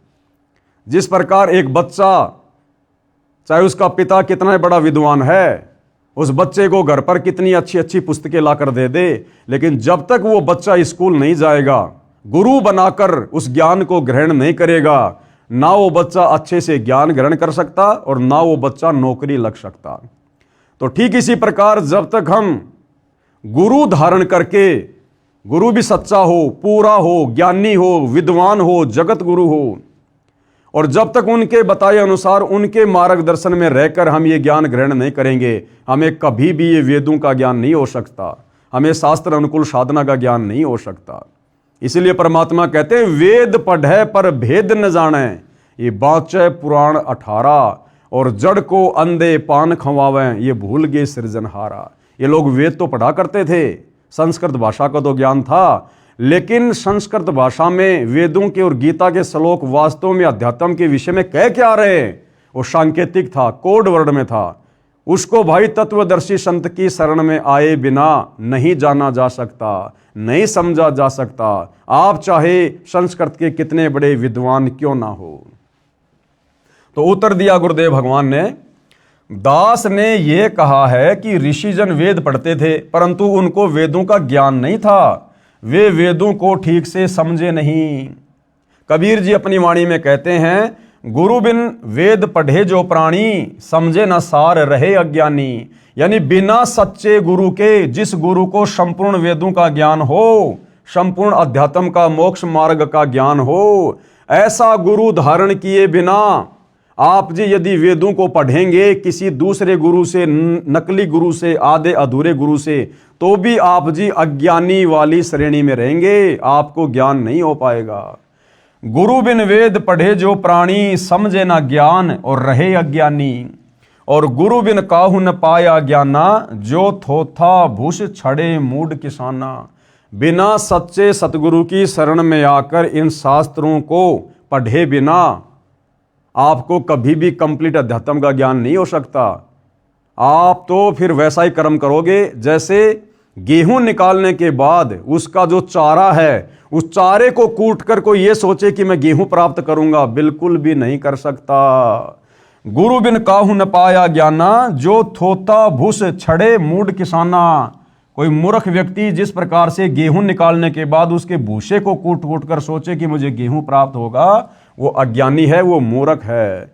तो बिना जगत गुरु की शरण में आए, बिना सच्चे सतगुरु की, तत्वदर्शी संत की शरण ग्रहण किए यदि हम मनमुखी रूप से वेदों को पढ़ेंगे, गीता जी को पढ़ेंगे, या आपने गुरु भी धारण कर लिया, उसको संस्कृत भी बहुत अच्छी आती है, और यदि वो तत्वदर्शी नहीं है, वेदों के सार को नहीं जानता है, तो भी आप उनसे वो ज्ञान ग्रहण करके अज्ञानी वाली श्रेणी में रहोगे, क्योंकि उस गुरु को भी कंप्लीट ज्ञान नहीं, तो भला शिष्य को कहां से देगा। अर्थात जो पूर्ण गुरु के बिना स्वयं वेदों को पढ़ता है, वह वेदों का सार ज्ञान नहीं समझ सकता कि वेद कहना क्या चाहते हैं, वह अज्ञानी ही रहता है। उदाहरण दिया गुरुदेव ने, जैसे विद्यार्थी पाठ्यक्रम की पुस्तकों को स्वयं पढ़ते रहे तो उन पुस्तकों के गूढ़ शब्दों को ठीक से नहीं समझ सकते। यदि ऋषियों को पूर्ण गुरु मिला होता तो वे शास्त्र विरुद्ध साधना नहीं करते। जैसे उनके द्वारा बताया गया ज्ञान पुराणों तथा उपनिषदों में लिखा है। गुरु के बिना ग्रंथ यानी वेद पढ़ना तो ऐसा है जैसे कोई किसान थोथे भूस को कूट रहा हो जिसमें कणक प्राप्त नहीं हो सकती। तो क्या कह रहे हैं गुरुदेव कि वर्तमान तक ऋषिजन शास्त्र विरुद्ध साधना करके अपना जीवन नष्ट कर गए। यानी गुरुदेव के कहने का मतलब है कि शुरुआत में जब सतयुग 1,00,000 वर्ष बीत गया था राजा नाभिराज के बाद, उसके बाद उसके बेटे ऋषभदेव ने वेद विरुद्ध साधना शुरू कर दी थी। तो उस समय से लेकर और वर्तमान में सन 1994 से उसी वेदों वाली साधना को दोबारा से सतगुरु रामपाल जी ने जीवंत किया है। तो सतयुग में 1,00,000 वर्ष के बाद से लेकर और वर्तमान कलयुग में सन 1994 से बीच का जितना भी समय है, इस समय में जितने भी बड़े बड़े साधु संत महात्मा ऋषि अवतार पीर पैगंबर कुतुब गोश ओलिया हुए हैं, ये सारे के सारे वेदों के विरुद्ध साधना करते थे, मनमाना आचरण किया करते थे। किसी को भी सत ज्ञान नहीं था अध्यात्म का, भक्ति का। और इस बीच में जितने भी लोगों ने ये वेद विरुद्ध साधना की है, वो चाहे विष्णु जी हो, चाहे विष्णु जी के अवतार हो, चाहे गोरखनाथ हो, चाहे मच्छंद्रनाथ हो, चाहे रामचंद्र जी के गुरु वशिष्ठ जी और श्री कृष्ण जी के गुरु दुर्वासा जी रहे हों, चाहे विश्वामित्र जी रहे हों, चाहे मार्कंडे जी रहे हों, चाहे स्वयं वेद व्यास जी रहे हों, इन सभी ऋषियों ने ये वेद विरुद्ध साधना करके अपने जीवन को नष्ट किया है। और जिस प्रकार से मारीची वाली आत्मा अनेक शरीर धारण करके कष्ट उठाती रही, उसी प्रकार ये सारे पुरुष और महापुरुष गधे कुत्ते सुअर, कभी नरक कभी स्वर्ग, कभी कहीं, इस प्रकार से अपना कर्म फल वर्तमान तक भोग रहे हैं। और यदि इन तमाम प्रकार के कर्म फलों से पीछा छुड़वाना है, इन कर्म बंधनों से छुटकारा प्राप्त करना है, तो एकमात्र असली बंदी छोड़, यानी जो काल के द्वारा लगाए गए कर्म बंधनों से छुड़वा दे, उस बंदी छोड़ सतगुरु रामपाल जी की शरण में आकर ही शांति प्राप्त की जा सकती है। तो भाइयों और बहनों, इतने लंबे समय से सतयुग से लेकर सन 1994 तक ये जितने भी बड़े बड़े साधु संत महात्मा ऋषि, जिनकी हम फोटोएं देखा करते थे पुस्तकों में, बैठे रहते थे, बिल्कुल साधना करते हुए दिखाई देते थे, आज उनकी महिमा बोल रही थी। ये सारे के सारे गधे कुत्ते सुअर की योनि में जाने वाली भक्ति साधना कर रहे थे और आम समाज से करवा रहे थे। वर्तमान तक ऋषिजन शास्त्र विरुद्ध साधना करके अपना जीवन नष्ट कर गए। उनका अनुसरण वर्तमान तक चल रहा है और वर्तमान का समाज उन्हीं का अनुसरण कर रहा है। जैसी भक्ति साधना उन्होंने की, उसी को हम लोग फॉलो कर रहे हैं। रुचि ऋषि ने वेद ज्ञान ठीक से समझा नहीं था। यदि समझा होता तो पितरों की बात को मानकर अपना जीवन नष्ट नहीं करता। उसके पितरों ने भी वेद पढ़े थे पर समझे नहीं थे, इसलिए ऋषियों ने भी वेद ज्ञान समझा नहीं था। पूरा हिंदू समाज उसी पुराणों वाले अज्ञान के अनुसार भक्ति करके अनमोल मनुष्य जीवन नष्ट कर रहा है। गुरुदेव के कहने का मतलब, भाई वर्तमान में पूरा का पूरा हिंदू समाज, पूरा का पूरा विश्व का मानव समाज वही वेद विरुद्ध साधना कर रहा है, जो वेद विरुद्ध साधना ऋषभदेव के समय से ये साधु संत महात्मा ऋषिजन पीर पैगंबर करते हुए आ रहे हैं। और जिस प्रकार से उन्होंने वेद विरुद्ध साधना करके अपने अनमोल मनुष्य जीवन को नष्ट किया है, वैसे ही वर्तमान का मानव समाज भी अपने अनमोल मानव जीवन को नष्ट कर रहा है और अंत में नरक की तैयारी कर रहा है, प्रेत भूत और पितर बनने की तैयारी कर रहा है और 84 लाख योनियों में मारीची वाले जीव की तरह गधा कुत्ता सुअर बनकर असहनीय कष्ट उठाने की तैयारी कर रहा है। गीता पढ़कर तो अज्ञान छोड़ देना चाहिए था, वह भी नहीं छोड़ा। क्यों? क्योंकि हमारे धर्मगुरुओं को गीता का ज्ञान समझ में नहीं आया। हिंदुओं को अपने शास्त्रों का ठीक से ज्ञान नहीं है। भाई जब हमारे धर्मगुरुओं को नहीं है तो हमने तो धर्मगुरुओं को फॉलो किया है ना, फिर भला हमें कैसे समझ में आते। प्रश्न 9, आप कैसी बात कर रहे हो? कह रहे हो कि ऋषिजन पंडित जन ब्राह्मण गण वेद पढ़ते थे और समझे नहीं, बिना सिर पैर की बात है। क्या प्रमाण है आपके पास में? भाई प्रमाण मिलेंगे, सारे के सारे प्रमाण मिलेंगे। इस पवित्र पुस्तक हिंदू साहिबान नहीं समझे गीता वेद पुराण को पढ़कर जो जो शंकाएं आपके मन में उठ सकती हैं, वो सारी शंकाएं गुरुदेव भगवान ने साथ साथ में प्रश्नोत्तरी के माध्यम से लिखी हैं। तो भैया जो ये सवाल किया जा रहा है ना कि आप कैसी बात कर रहे हो, कह रहे हो कि ऋषिजन पंडित जन ब्राह्मण गण वेद पढ़ते थे और समझे नहीं, बिना सिर पैर की बात है, क्या प्रमाण है आपके पास में? तो प्रमाण भी आप जीवों को दिखाए जाएंगे। उत्तर, ये प्रमाण देखिएगा। हिंदू समाज जो परमात्मा में सच्ची श्रद्धा रखता है वह श्रीमद् भगवद गीता को पूरा सम्मान देता है तथा बहुत सारे हिंदू भगत भगतमती प्रतिदिन गीता का पाठ भी करते हैं। प्रत्येक हिंदू गीता को विशेष सम्मान की दृष्टि से भी देखता है, समय लगे तो पढ़ता भी है। मूल रूप से गीता व वेद तथा पुराण आदि सब संस्कृत भाषा में लिखे हैं। बहुत सारे हिंदू विद्वानों ने गीता वेद तथा पुराणों का हिंदी या अन्य भाषा में अनुवाद भी किया हुआ है। जो अनुवाद करता है वह तो उस शास्त्र के एक एक शब्द को ध्यान से पढ़ता है। उसके द्वारा किए अनुवाद को अन्य हिंदू समाज सत्य अनुवाद मानकर पूर्ण विश्वास के साथ पढ़ता है। परंतु इन शास्त्रों में क्या कहा है न अनुवादक विद्वान समझे, यानी इस गीता जी में क्या लिखा है, वेदों में क्या लिखा है, इन पुराणों में क्या लिखा है, ना तो इनका अनुवाद करने वाले हिंदू समाज की दृष्टि में वो विद्वान समझ पाए और न अन्य हिंदू समझे जो प्रतिदिन उस अनुवाद को पढ़ते हैं। तो कहाँ इसका प्रमाण है? तो प्रमाण के लिए देखिएगा भाई और बहनों, क्या बता रहे हैं गुरुदेव। गीता अध्याय 9 श्लोक 25 में क्या लिखा है? अगर हमारे हिंदू धर्म के मार्गदर्शक, इन शास्त्रों के अनुवादक जिनको हम विद्वान ऋषिजन मानते थे, यदि वो गीता जी के अर्थ को, अनुवाद को समझ गए होते तो भाई गीता अध्याय 9 श्लोक नंबर 25 के विपरीत साधना नहीं कर रहे होते। तो गीता अध्याय 9 श्लोक 25 में गीता का ज्ञान देने वाले ब्रह्म ने क्या कहा है? पितरों को पूजने वाले पितरों को प्राप्त होते हैं। अब बताओ भाई, आजकल घर घर में पितरों की पूजा होती है हिंदू समाज में। मरने के बाद में उन पितरों की पूजा की जाती है, उनकी मूर्ति बनाकर, फोटोएं बनाकर उनके श्राद्ध निकाले जाते हैं। जबकि गीता अध्याय 9 श्लोक 25 में तो आपका भगवान मना कर रहा है कि पितरों को पूजने वाले पितरों को प्राप्त होते हैं, यानी पितरों को पूजने वाले पितर ही बनेंगे, यानी पितर योनि प्राप्त करते हैं। तो मुक्ति कहां हुई? भटकते फिरते हैं। और भूतों को पूजने वाले भूतों को प्राप्त होते हैं। भूतों को पूजना यानी श्राद्ध निकालना। हमारे पूर्वज जो मर चुके हैं, जिनके हम श्राद्ध निकाल रहे हैं, उनकी गति हुई नहीं, उल्टी दुर्गति हो गई वेद विरुद्ध साधना करने के चलते। वो भूत बनकर भटक रहे हैं, भूखे प्यासे। कभी हमारे को सौपन में दिखाई देते हैं, कभी घर में कोई नुकसान कर देते हैं। फिर हम किसी पंडित के पास जाते हैं, वो कहते हैं उनके श्राद्ध निकालो।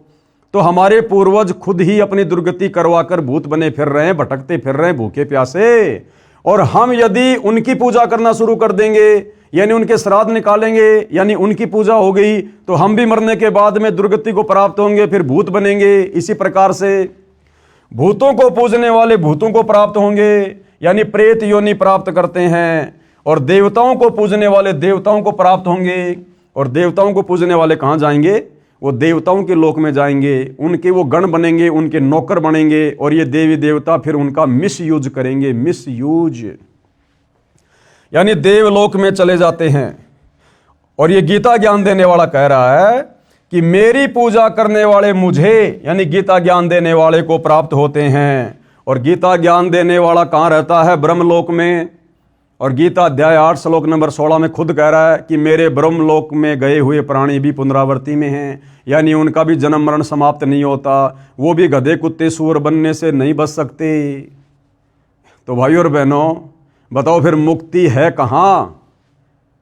बताओ फिर हमारे इन अनुवादकों को, इन विद्वानों को, ऋषियों को, धर्म गुरुओं को, जो गीता का हवाला देकर, गीता का पाठ सुनाकर, श्लोक सुनाकर आप और हमें कथा सुनाते हैं, अध्यात्म में हमारा मार्गदर्शन करते हैं, जब ये खुद वेद विरुद्ध, गीता विरुद्ध साधना कर रहे हैं, तो बताओ फिर इनको ज्ञान कहाँ हुआ? तो ये गीता अवश्य पढ़ते हैं, वेद अवश्य पढ़ते हैं, कथा अवश्य करते हैं, लेकिन आचरण इसके विपरीत कर रहे हैं।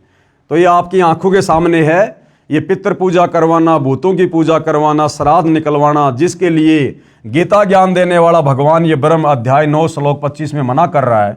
और इस गीता को पढ़ने वाले हमारे धर्मगुरु हमारे से सारे यही पाखंड करवा रहे हैं। तो गीता पढ़ने के बाद भी इनको गीता का ज्ञान कहाँ हुआ? तो गीता ज्ञान देने वाला कह रहा है कि मेरी पूजा करने वाले मुझे, यानी गीता ज्ञान देने वाले को प्राप्त होते हैं, यानी ब्रह्मलोक को प्राप्त होते हैं। पितर व भूत पूजा। अब ये पितर व भूत पूजा क्या है? मरने के बाद मरे हुए व्यक्ति की आत्मा की गति करवाने के नाम पर किया जाने वाला कर्मकांड पितृ व भूत पूजा कहा जाता है। तो बताओ भाई, मरने के बाद में सारे कर्मकांड हमारे धर्मगुरुओं के कहने पर पूरा का पूरा हिंदू समाज कर रहा है कि नहीं कर रहा? अब बताओ, हमारे उन धर्मगुरुओं को ज्ञान कहां गीता का, जो गीता पढ़ते हैं? और आप और हम आम सामाजिक लोगों से भी इन्होंने गीता अध्याय 9 श्लोक 25 के विपरीत पितृ पूजा शुरू करवा दी, पाखंड पूजा शुरू करवा दी। आज हर किसी के घर में किसी की मृत्यु होने के पश्चात उसकी 12वीं 13वीं उसकी बरसी, समाधि पूजना, उसके श्राद्ध निकालना, सारे कर्मकांड करवाए जा रहे हैं। तो बताओ, हमारे धर्मगुरु हमें गीता अध्याय 9 श्लोक 25 के विपरीत साधना करवा रहे हैं। तो अंत में हमारी क्या दुर्गति होगी? वही जो हमारे पूर्वजों की उन्होंने दुर्गति करवा दी, वेद और गीता विरुद्ध साधना पर लगाकर। तो ये पितृ पूजा और भूत पूजा क्या है? मृत्यु के पश्चात मृतक की आत्मा की गति करवाने के नाम पर किया जाने वाला कर्मकांड पितृ व भूत पूजा कहा जाता है। जैसे चिता से अस्थियां उठाकर गंगा आदि दरिया में पंडित के द्वारा पूजा करवाकर जल प्रवाह करना, भूत पूजा। फिर 13वीं या 17वीं के दिन पूजा पाठ पंडित से करवाना, भूत पूजा। फिर वर्षी मनाते हैं, यानी जिस दिन मृत्यु हुई थी 1 वर्ष पश्चात उस तिथि को कर्मकांड पूजा करवाना, भूत पूजा। गरुड़ पुराण का पाठ करवाना, वेद विरुद्ध साधना, वेद विरुद्ध पूजा। श्राद्ध करवाना, भूत पूजा। पिंड दान करवाना आदि आदि पितृ व भूत पूजा है, जिनको करना वेद में अविद्या बताया है। आपने रुचि ऋषि की कथा में सुना, जब उसके पूर्वज उसको बहका रहे थे तो रुचि ने कहा कि ये श्राद्ध निकालना, पितृ पूजा करना, हे पूर्वजों, इसको तो वेदों में अविद्या कहा है, मूर्खों की पूजा कहा है। तो उसके पूर्वज बोले कि बात तो तेरी सही है, ये पितृ पूजा करना, श्राद्ध निकालना, ये वेदों में मूर्खों का कार्य कहा है। तो यहां गुरुदेव वही बता रहे हैं कि इन तमाम प्रकार की पाखंड पूजाओं को करना, जिनको करना वेद में अविद्या बताया है, यानी मूर्खों की पूजा बताया है, यानी मूर्खों की पूजा कहा है, जो पितर प्लस भूत योनि प्राप्त करवाती हैं, ये गीता भी प्रमाणित करती है। पितर पूजने से पितर बनते हैं, अध्याय 9 श्लोक 25, और भूत पूजा से भूत बनते हैं। इससे स्वयं सिद्ध है कि हिंदू समाज ने अपने धर्मशास्त्रों को पढ़ा है परंतु समझा नहीं। यदि पुराण ठीक से समझी होती तो इसमें श्राद्ध करने की एक विधि ये भी है जो विष्णु पुराण में इस प्रकार बताई है, जो वेद ज्ञान है। श्री विष्णु पुराण 3रा अंश के अध्याय 15 श्लोक 55-56 में कहा है कि हे भूपाल, पितरगण का आधार चंद्रमा और चंद्रमा का आधार योग है, इसलिए श्राद्ध में योगी जन को नियुक्त करना अति उत्तम है। यानी श्राद्ध में योगी जन को नियुक्त करना। योगी कौन? सच्चा भगत, सच्ची योग साधना करने वाला। हे राजन, यदि श्राद्ध भोजी 1000 ब्राह्मणों के सन्मुख एक योगी भी हो तो वह यजमानों सहित उन सब का उद्धार कर देता है। क्या लिखा है वेदों में कि जिस प्रकार से श्राद्ध में हजारों ब्राह्मण जो वेद विरुद्ध साधना करते हैं, गीता के विरुद्ध साधना करते हैं, अगर ऐसे ऐसे श्राद्ध में भोजन करने के लिए बैठे हुए 1000 पंडित और ब्राह्मणों के सामने अगर किसी एक सच्चे भगत को, तत्वज्ञानी भगत को, शास्त्र अनुकूल साधना करने वाले भगत को बैठाकर भोजन करवा दिया जाए तो जितना फायदा, जितना लाभ उन 1000 शास्त्र विरुद्ध साधना करने वाले ब्राह्मणों के भोजन करने से नहीं मिलेगा, उससे कहीं ज्यादा लाभ और उनकी तृप्ति किनकी? जो हमारे पूर्वज भूत बने फिर रहे हैं, उस एक शास्त्र अनुकूल साधना करने वाले सच्चे भगत के भोजन करने से हो जाती है। इतना लाभ मिल जाता है। इसलिए भाई और बहनों, सतगुरु रामपाल जी अपने पंथ में अपने भक्तों को जो उनसे उपदेश प्राप्त कर लेते हैं उनको मना करते हैं कि अब हमने श्राद्ध वगैरह नहीं निकालने, अब हमने ये पितृ पूजा नहीं करनी, पाखंड पूजा नहीं करनी, क्योंकि हमारे पूर्वज तो जाने अनजाने में शास्त्र विरुद्ध साधना करके भूत बन गए, वो पितर बन गए, जिनके हम पहले श्राद्ध निकाला करते थे, बरसी मनाया करते थे, 13 माही 6 माही मनाया करते थे और पंडितों को बुलाकर कर्मकांड करवाया करते थे। लेकिन अब हम वर्तमान के, यानी जो वो भूत प्रेत बन चुके हमारे पूर्वज, हम वर्तमान के उनके वंशज शास्त्र अनुकूल सत भक्ति सच्चे सतगुरु तत्वदर्शी संत से लेकर शुरू कर चुके हैं। तो अब हमने किसी पंडित को बुलाकर, किसी ब्राह्मण को बुलाकर वो पाखंड पूजा नहीं करवानी, क्योंकि अब हम खुद सच्ची भक्ति पर लग गए और हमारे भोजन करने से हमारे उन पूर्वजों का ऑटोमेटिक उद्धार होगा। हमारे सत भक्ति करने से परमपिता परमात्मा हमारे पूर्वजों की आत्मा को भी शांति देंगे, उनको भी मनुष्य जन्म देंगे। और सतगुरु रामपाल जी परमेश्वर जी ने यहां तक सत्य कहा है कि जिस दिन कोई भगत उनसे उपदेश लेकर सच्ची शास्त्र अनुकूल साधना करना शुरू कर देता है, उस भगत की पिछली 7 पीढ़ियों को मनुष्य जन्म मिलता है। यानी जैसे मैं पवन दास, आज से पहले मेरे तमाम पूर्वज वेद विरुद्ध साधना कर रहे थे, जिनके हम श्राद्ध निकाला करते थे, जो कि भूत बने हुए थे, पितर बने हुए थे, सभी के बने हुए हैं। तो अब वर्तमान में मुझे सतगुरु रामपाल जी की सत्य शरण प्राप्त हो गई है, तो अब मैंने वो पाखंड करने की आवश्यकता नहीं है। अब मेरे द्वारा इस परिवार में सत भक्ति शुरू करने के बाद मेरी जो पिछली 7 पीढ़ियां हैं, मेरे पिताजी, मेरे दादाजी, मेरी दादी जी, उसके पिताजी, उसके दादा, उसके पिताजी, उसके दादा, इस प्रकार से मेरी 7 पीढ़ियां जो शरीर छोड़ चुकी हैं, जो कहीं कहीं किन्हीं किन्हीं योनियों में भटक रहे हैं, कोई पशु योनि में है, कोई पक्षी योनि में है, कोई भूत बना हुआ है, कोई पितर बना हुआ है, मेरे द्वारा जो सतभक्ति अब शुरू हो चुकी है, इस सतभक्ति के करने से मेरी पिछली 7 पीढ़ियों को भी परमात्मा उन योनियों से निकालकर मनुष्य जन्म देगा, मनुष्य जन्म, और उन्हें इसी सतभक्ति पर लगाएगा। इतना बड़ा फायदा इस सतभक्ति का, बिना श्राद्ध, बिना पिंडदान, बिना 13 माही, बिना 6 माही, बिना बरसी, बिना किसी कर्म कांड के मेरी 7 पीढ़ी पहले वाले पूर्वजों का भी उद्धार इस सतभक्ति से होगा। और फिर गुरुदेव ने बताया कि पिछली तो 7 पीढ़ियां, और भक्ति बीज होवे जो हंसा, वाके तारू 71 वंशा। अध्यात्म में 71 कहते हैं, 108 पीढ़ी। और कह रहे हैं यदि आपने सच्ची भक्ति आजीवन करके सफलता प्राप्त कर ली, तो आपकी आगे आने वाली 108 पीढ़ियों का उद्धार होगा। आने वाली 108 पीढ़ियां भी वही भक्ति करेंगी और उनका भी इसी प्रकार से उद्धार होगा, मोक्ष होगा। तो भला अब हम सतगुरु रामपाल जी के भक्तों ने ये पाखंड पूजा क्यों करनी, क्यों श्राद्ध निकालने, क्यों हमने कर्म कांड करने? तो भाई और बहनों, जो सत भक्ति वर्तमान में सतगुरु रामपाल जी धरती पर लेकर प्रकट हुए हैं तत्वदर्शी संत के रूप में, ये सर्वश्रेष्ठ है, उत्तम है। इससे बढ़कर मोक्ष प्राप्ति का कोई मार्ग संसार में नहीं है। तो यहां ये समझना चाह रहे हैं गुरुदेव कि हे राजन, जो कि वेदों में भी लिखा हुआ है, यानी वेद इस श्राद्ध पूजा को मना करते हैं, कर्मकांड को पूजा करते हैं, और कह रहे हैं कि अगर एक योगी को, एक सच्चे भगत को भोजन करवा दिया जाए तो 1000 ब्राह्मण जो वेदों के विरुद्ध साधना करते हैं, उनसे कहीं ज्यादा फल उस एक सच्चे भगत को भोजन करवाने से मिलेगा। लेकिन इसका मतलब ये नहीं है भाई और बहनों कि कहीं किसी के घर में श्राद्ध हो रहे हो और उस आदमी को पता हो कि फला फला व्यक्ति संत रामपाल जी का भगत है, चलो मैं उसको ले आता हूं श्राद्ध में भोजन करवाने के लिए, तो हम लोगों ने नहीं जाना। हमने अपने घर में रोजाना जैसे हम खाना खा रहे हैं, उस खाना खाने के चलते हमारे पूर्वजों का इस प्रकार से उद्धार ऑटोमेटिक हो रहा है।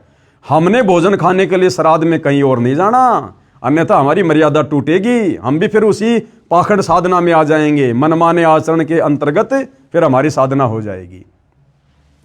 हे राजन, यदि श्राद्ध भोजी 1000 ब्राह्मणों के सामने एक योगी भी हो तो वह यजमानों सहित उन सब का उद्धार कर देता है।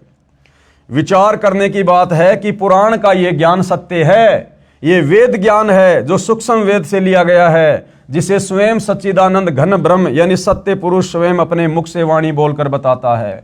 उस तत्व ज्ञान को पढ़ने से भांति भांति के भ्रमित ज्ञान से हटकर मानव की बुद्धि कर्म कांड त्याग कर परमात्मा में निश्चल होकर स्थिर हो जाती है। ऐसा साधक यानी भगत, योगी यानी सच्चा शास्त्र अनुकूल ज्ञान के अनुसार साधना करने वाला साधक कहा जाता है। तो भाई वो सच्चे योगी वर्तमान में धरती पर केवल सतगुरु रामपाल जी के भगत हैं, और सतगुरु रामपाल जी की भी केवल वही भगत जो सतगुरु रामपाल जी की प्रत्येक मर्यादाओं में, उनके नियमों में, उनके वचन में, उनकी शिक्षाओं का अनुसरण करते हुए भक्ति करते हैं। ऐसा नहीं है कि नाम ले लिया संत रामपाल जी का, गले में लॉकेट पहन लिया, हाथ में रक्षा सूत्र डाल लिया और नियम कोई निभा नहीं रहा, तो वो संत रामपाल जी से उपदेशी होने के बाद भी उनका सच्चा योगी, सच्चा साधक, सच्चा भगत नहीं है। अब योगी की क्या पहचान बताई है? योगी यानी सच्चे भगत की गीता अध्याय 2 श्लोक 53 में कहा है, यानी गीता ज्ञान देने वाले ब्रह्म ने गीता अध्याय 2 श्लोक नंबर 53 में अर्जुन को कहा है कि हे भारत, भांति भांति के वचनों को सुनने से विचलित हुई तेरी बुद्धि जब परमात्मा में निश्चल होकर स्थिर हो जाएगी तब तू योग को प्राप्त होगा। यानी भांति भांति के वचनों को सुनकर, यानी दुनिया भर का ज्ञान और अज्ञान सुनकर उसका निष्कर्ष निकालकर जब तेरी ये बुद्धि उस सच्ची भक्ति पर स्थिर हो जाएगी, तू दृढ़ हो जाएगा कि सच्चे सतगुरु रामपाल जी के अलावा धरती पर किसी के पास ये सत्य ज्ञान नहीं है, पूर्ण मोक्ष और मुक्ति का मार्ग नहीं है। जब तू सारे शास्त्रों को देखकर, इन प्रमाणों को देखकर, सत्संगों को सुनकर और वर्तमान में चल रही कर्म कांड पाखंड वाली पूजा को देखकर और आंखों से सदग्रंथों में उस वेद विरुद्ध साधना को ना करने वाले प्रमाण देखकर जब तेरी आत्मा स्थिर हो जाएगी, तू दृढ़ हो जाएगा कि धरती पर सतगुरु रामपाल जी के अलावा दूसरा भक्ति मार्ग कहीं कोई नहीं है, और तू दृढ़ होकर भक्ति करेगा। कहते हैं वो क्या है? गीता अध्याय 2 श्लोक नंबर 53 के अनुसार वास्तव में वह योगी है। हे भारत, भांति भांति के वचनों को सुनने से विचलित हुई तेरी बुद्धि जब परमात्मा में निश्चल होकर स्थिर हो जाएगी तब तू योग को प्राप्त होगा। जैसे हम लोग अपने पूर्वजों को देखकर पहले वही साधना किया करते थे वेद विरुद्ध। राम नवमी आई तो रामचंद्र जी की पूजा, कृष्ण जन्माष्टमी आई तो श्री कृष्ण जी की पूजा, बीच बीच में हनुमान भैरव भूत की पूजा, चौराहे पर जाकर ठेकरी फोड़ देना, अन्य किसी पेड़ पौधों की पूजा, तुलसी की पूजा, बेल पत्तर की पूजा, या फिर रामायण को पढ़ना, महाभारत को पढ़ना, उसके अनुसार भक्ति करना, अन्य देवी देवताओं की पूजा, पैदल यात्रा करना, कावड़ लेके आना। तो कहते हैं जो साधना हम करते आ रहे थे वेद विरुद्ध, उस भांति भांति की साधना से हमारा दिमाग जो विचलित हो चुका है, कहते हैं उससे निष्कर्ष निकालकर सच्चे सतगुरु के सत्संग सुनने के बाद इन तमाम प्रकार की साधनाओं से निष्कर्ष निकालकर कि सच्ची साधना क्या है। और जब तेरा दिमाग, तेरी बुद्धि, जब भांति भांति के वचनों को सुनने से विचलित हुई तेरी बुद्धि, क्योंकि रामायण का पाठ करने वाला कहेगा कि राम से बड़ा कोई नहीं है, विष्णु का पाठ करने वाला कहेगा कि विष्णु भगवान से बढ़कर कोई भगवान नहीं है, शिव पुराण की कथा करने वाला शंकर से ऊपर कोई भगवान नहीं बताता, फिर कोई कहता कि हनुमान से बड़ा कोई भगवान नहीं है, हनुमान की पूजा करोगे तो श्री रामचंद्र जी वाला लाभ मिल जाएगा, कोई क्या क्या कहा करता था। तो ये तरह तरह के भांति भांति के वचन सुनकर जब तेरी बुद्धि परमात्मा में निश्चल होकर स्थिर हो जाएगी, और वो स्थिर कब होगी? सच्चे सतगुरु के सत्संग सुनकर, ये प्रमाण देखकर जो इस पुस्तक में दिखाए जा रहे हैं, तब तो तू योग को प्राप्त होगा, यानी तू योगी बनेगा, तब तो तू भगत बनेगा। जब तेरी बुद्धि स्थिर हो जाएगी कि हाँ मैंने कौन सी भक्ति करनी है, जब तू ये दृढ़ हो जाएगा तब तो केवल तू भगत बनेगा, भक्ति तो उसके बाद शुरू होगी। तब तू योग को प्राप्त होगा, यानी योगी बनेगा, भगत बनेगा। अब भावार्थ क्या बता रहे हैं गुरुदेव? तत्व ज्ञान सुनने के बाद भगत या भगतमती का अन्य लोक वेद से मन हट जाता है। जैसे हम सतगुरु रामपाल जी के भक्तों का हट गया, सत भक्ति को शुरू करके सतगुरु रामपाल जी के प्रमाणित सत्संग सुन के, और अब इस पुस्तक को पढ़ने के बाद आप हिंदू समाज के भाई बहनों का मन उस आदि अधूरी वेद शास्त्र विरुद्ध साधना से हट जाएगा। तत्व ज्ञान सुनने के पश्चात भगत भगतमती का अन्य लोक वेद से मन हट जाता है। लोक वेद यानी सुनी सुनाई बातें, सुनी सुनाई साधना, केवल तत्व ज्ञान अनुसार साधना करता है। उस समय भगत की बुद्धि एक परम अक्षर ब्रह्म यानी पूर्ण ब्रह्म परमात्मा में स्थिर हो जाती है, यानी एक परमात्मा में। तब वह योग को प्राप्त होता है, अर्थात वह योगी बनता है, भगत बनता है। यानी शास्त्र अनुकूल भक्ति करने से वह योगी हो जाता है, सच्ची साधना करने वाला भगत बन जाता है। मैं कौन? सतगुरु रामपाल जी शास्त्रोक्त साधना करता तथा अनुयायियों से करवाता हूं। हम सब योगी हैं, यानी सच्चे भगत हैं, सच्चे साधक हैं। एक परम अक्षर ब्रह्म यानी सत्य पुरुष को इष्ट मानकर शास्त्रोक्त भक्ति निश्चल मन से करते हैं। हम आश्रमों में पाठ का आयोजन करते हैं, सब अनुयायी दान करते हैं, उनका भोजन बनाया जाता है। परम अक्षर ब्रह्म को यज्ञों में प्रतिष्ठित करते हैं, उनको भोग लगाते हैं, उसे सब योगी यानी भगत तथा भगतमती खाते हैं। दानकर्ता का तथा सारे परिवार का तथा पितरों का उद्धार हो जाता है तथा मोक्ष भी मिलता है। हम श्राद्ध रूप में भोजन नहीं बनाते, हम प्रसाद रूप में भोजन बनाते हैं और परम अक्षर ब्रह्म को भोग लगाते हैं। उसके बाद वो भोजन वो प्रसाद बन जाता है। और इस प्रकार बिना श्राद्ध निकाले, बिना पितृ पूजा किए, बिना किसी प्रकार के कर्म कांड के हम भी त्रिपत और हमारे पूर्वज जो भूत बने हुए थे वो भी त्रिपत।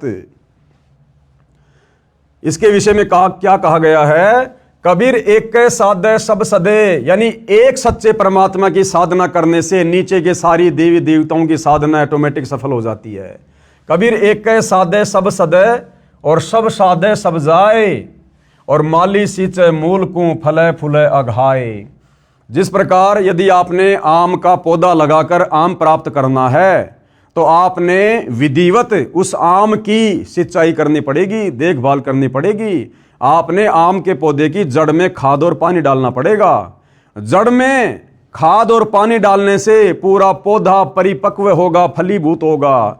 और यदि कोई नादान उसकी जड़ में पानी ना डाल के उसके पत्तों पर पानी छिड़कता रहे, उसकी टहनियों पर पानी छिड़कता रहे, वो पौधा कभी भी परिपक्व नहीं होगा।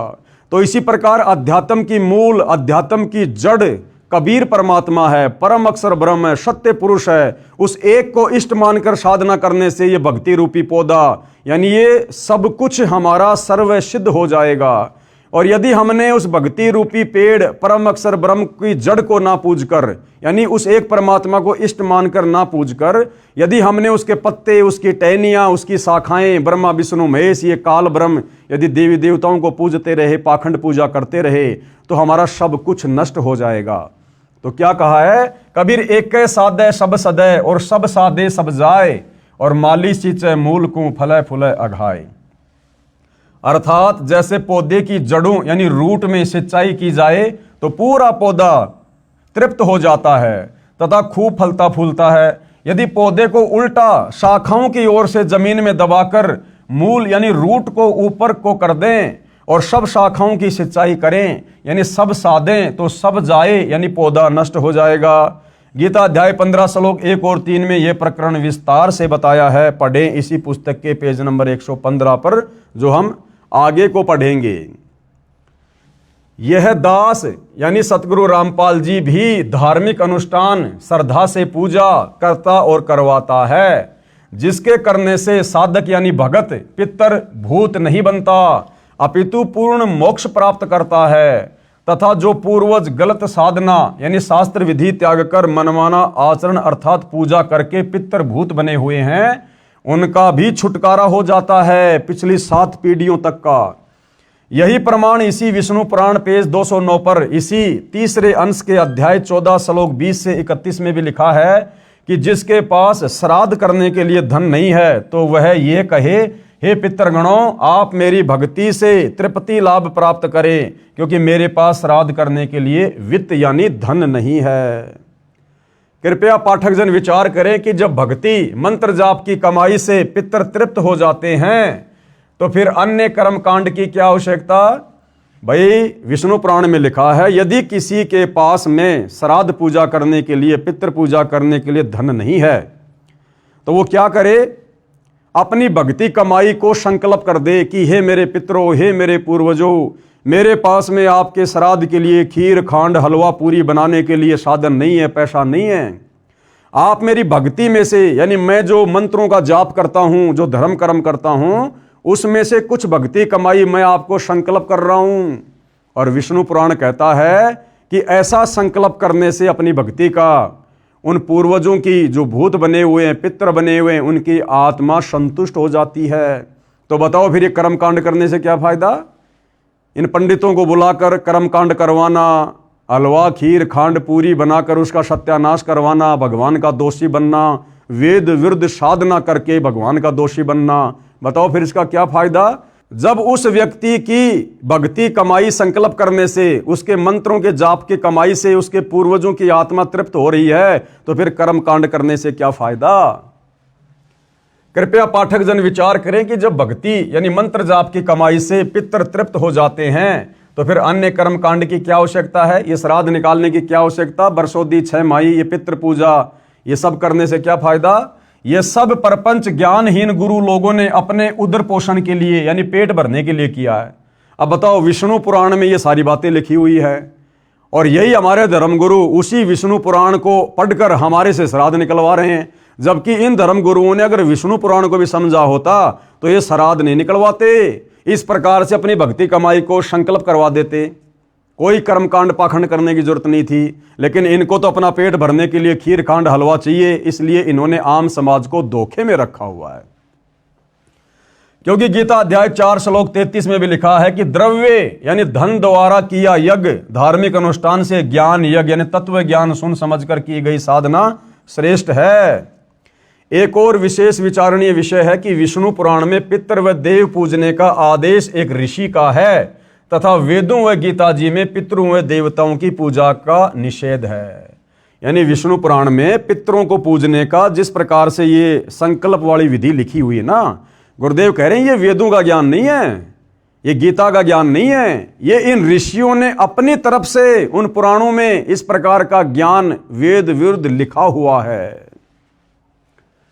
एक और विशेष विचारणीय विषय है कि विष्णु पुराण में पितृ व देव पूजने का आदेश एक ऋषि का है तथा वेदों व गीता जी में पितरों व देवताओं की पूजा का निषेध है यानी मना किया हुआ है।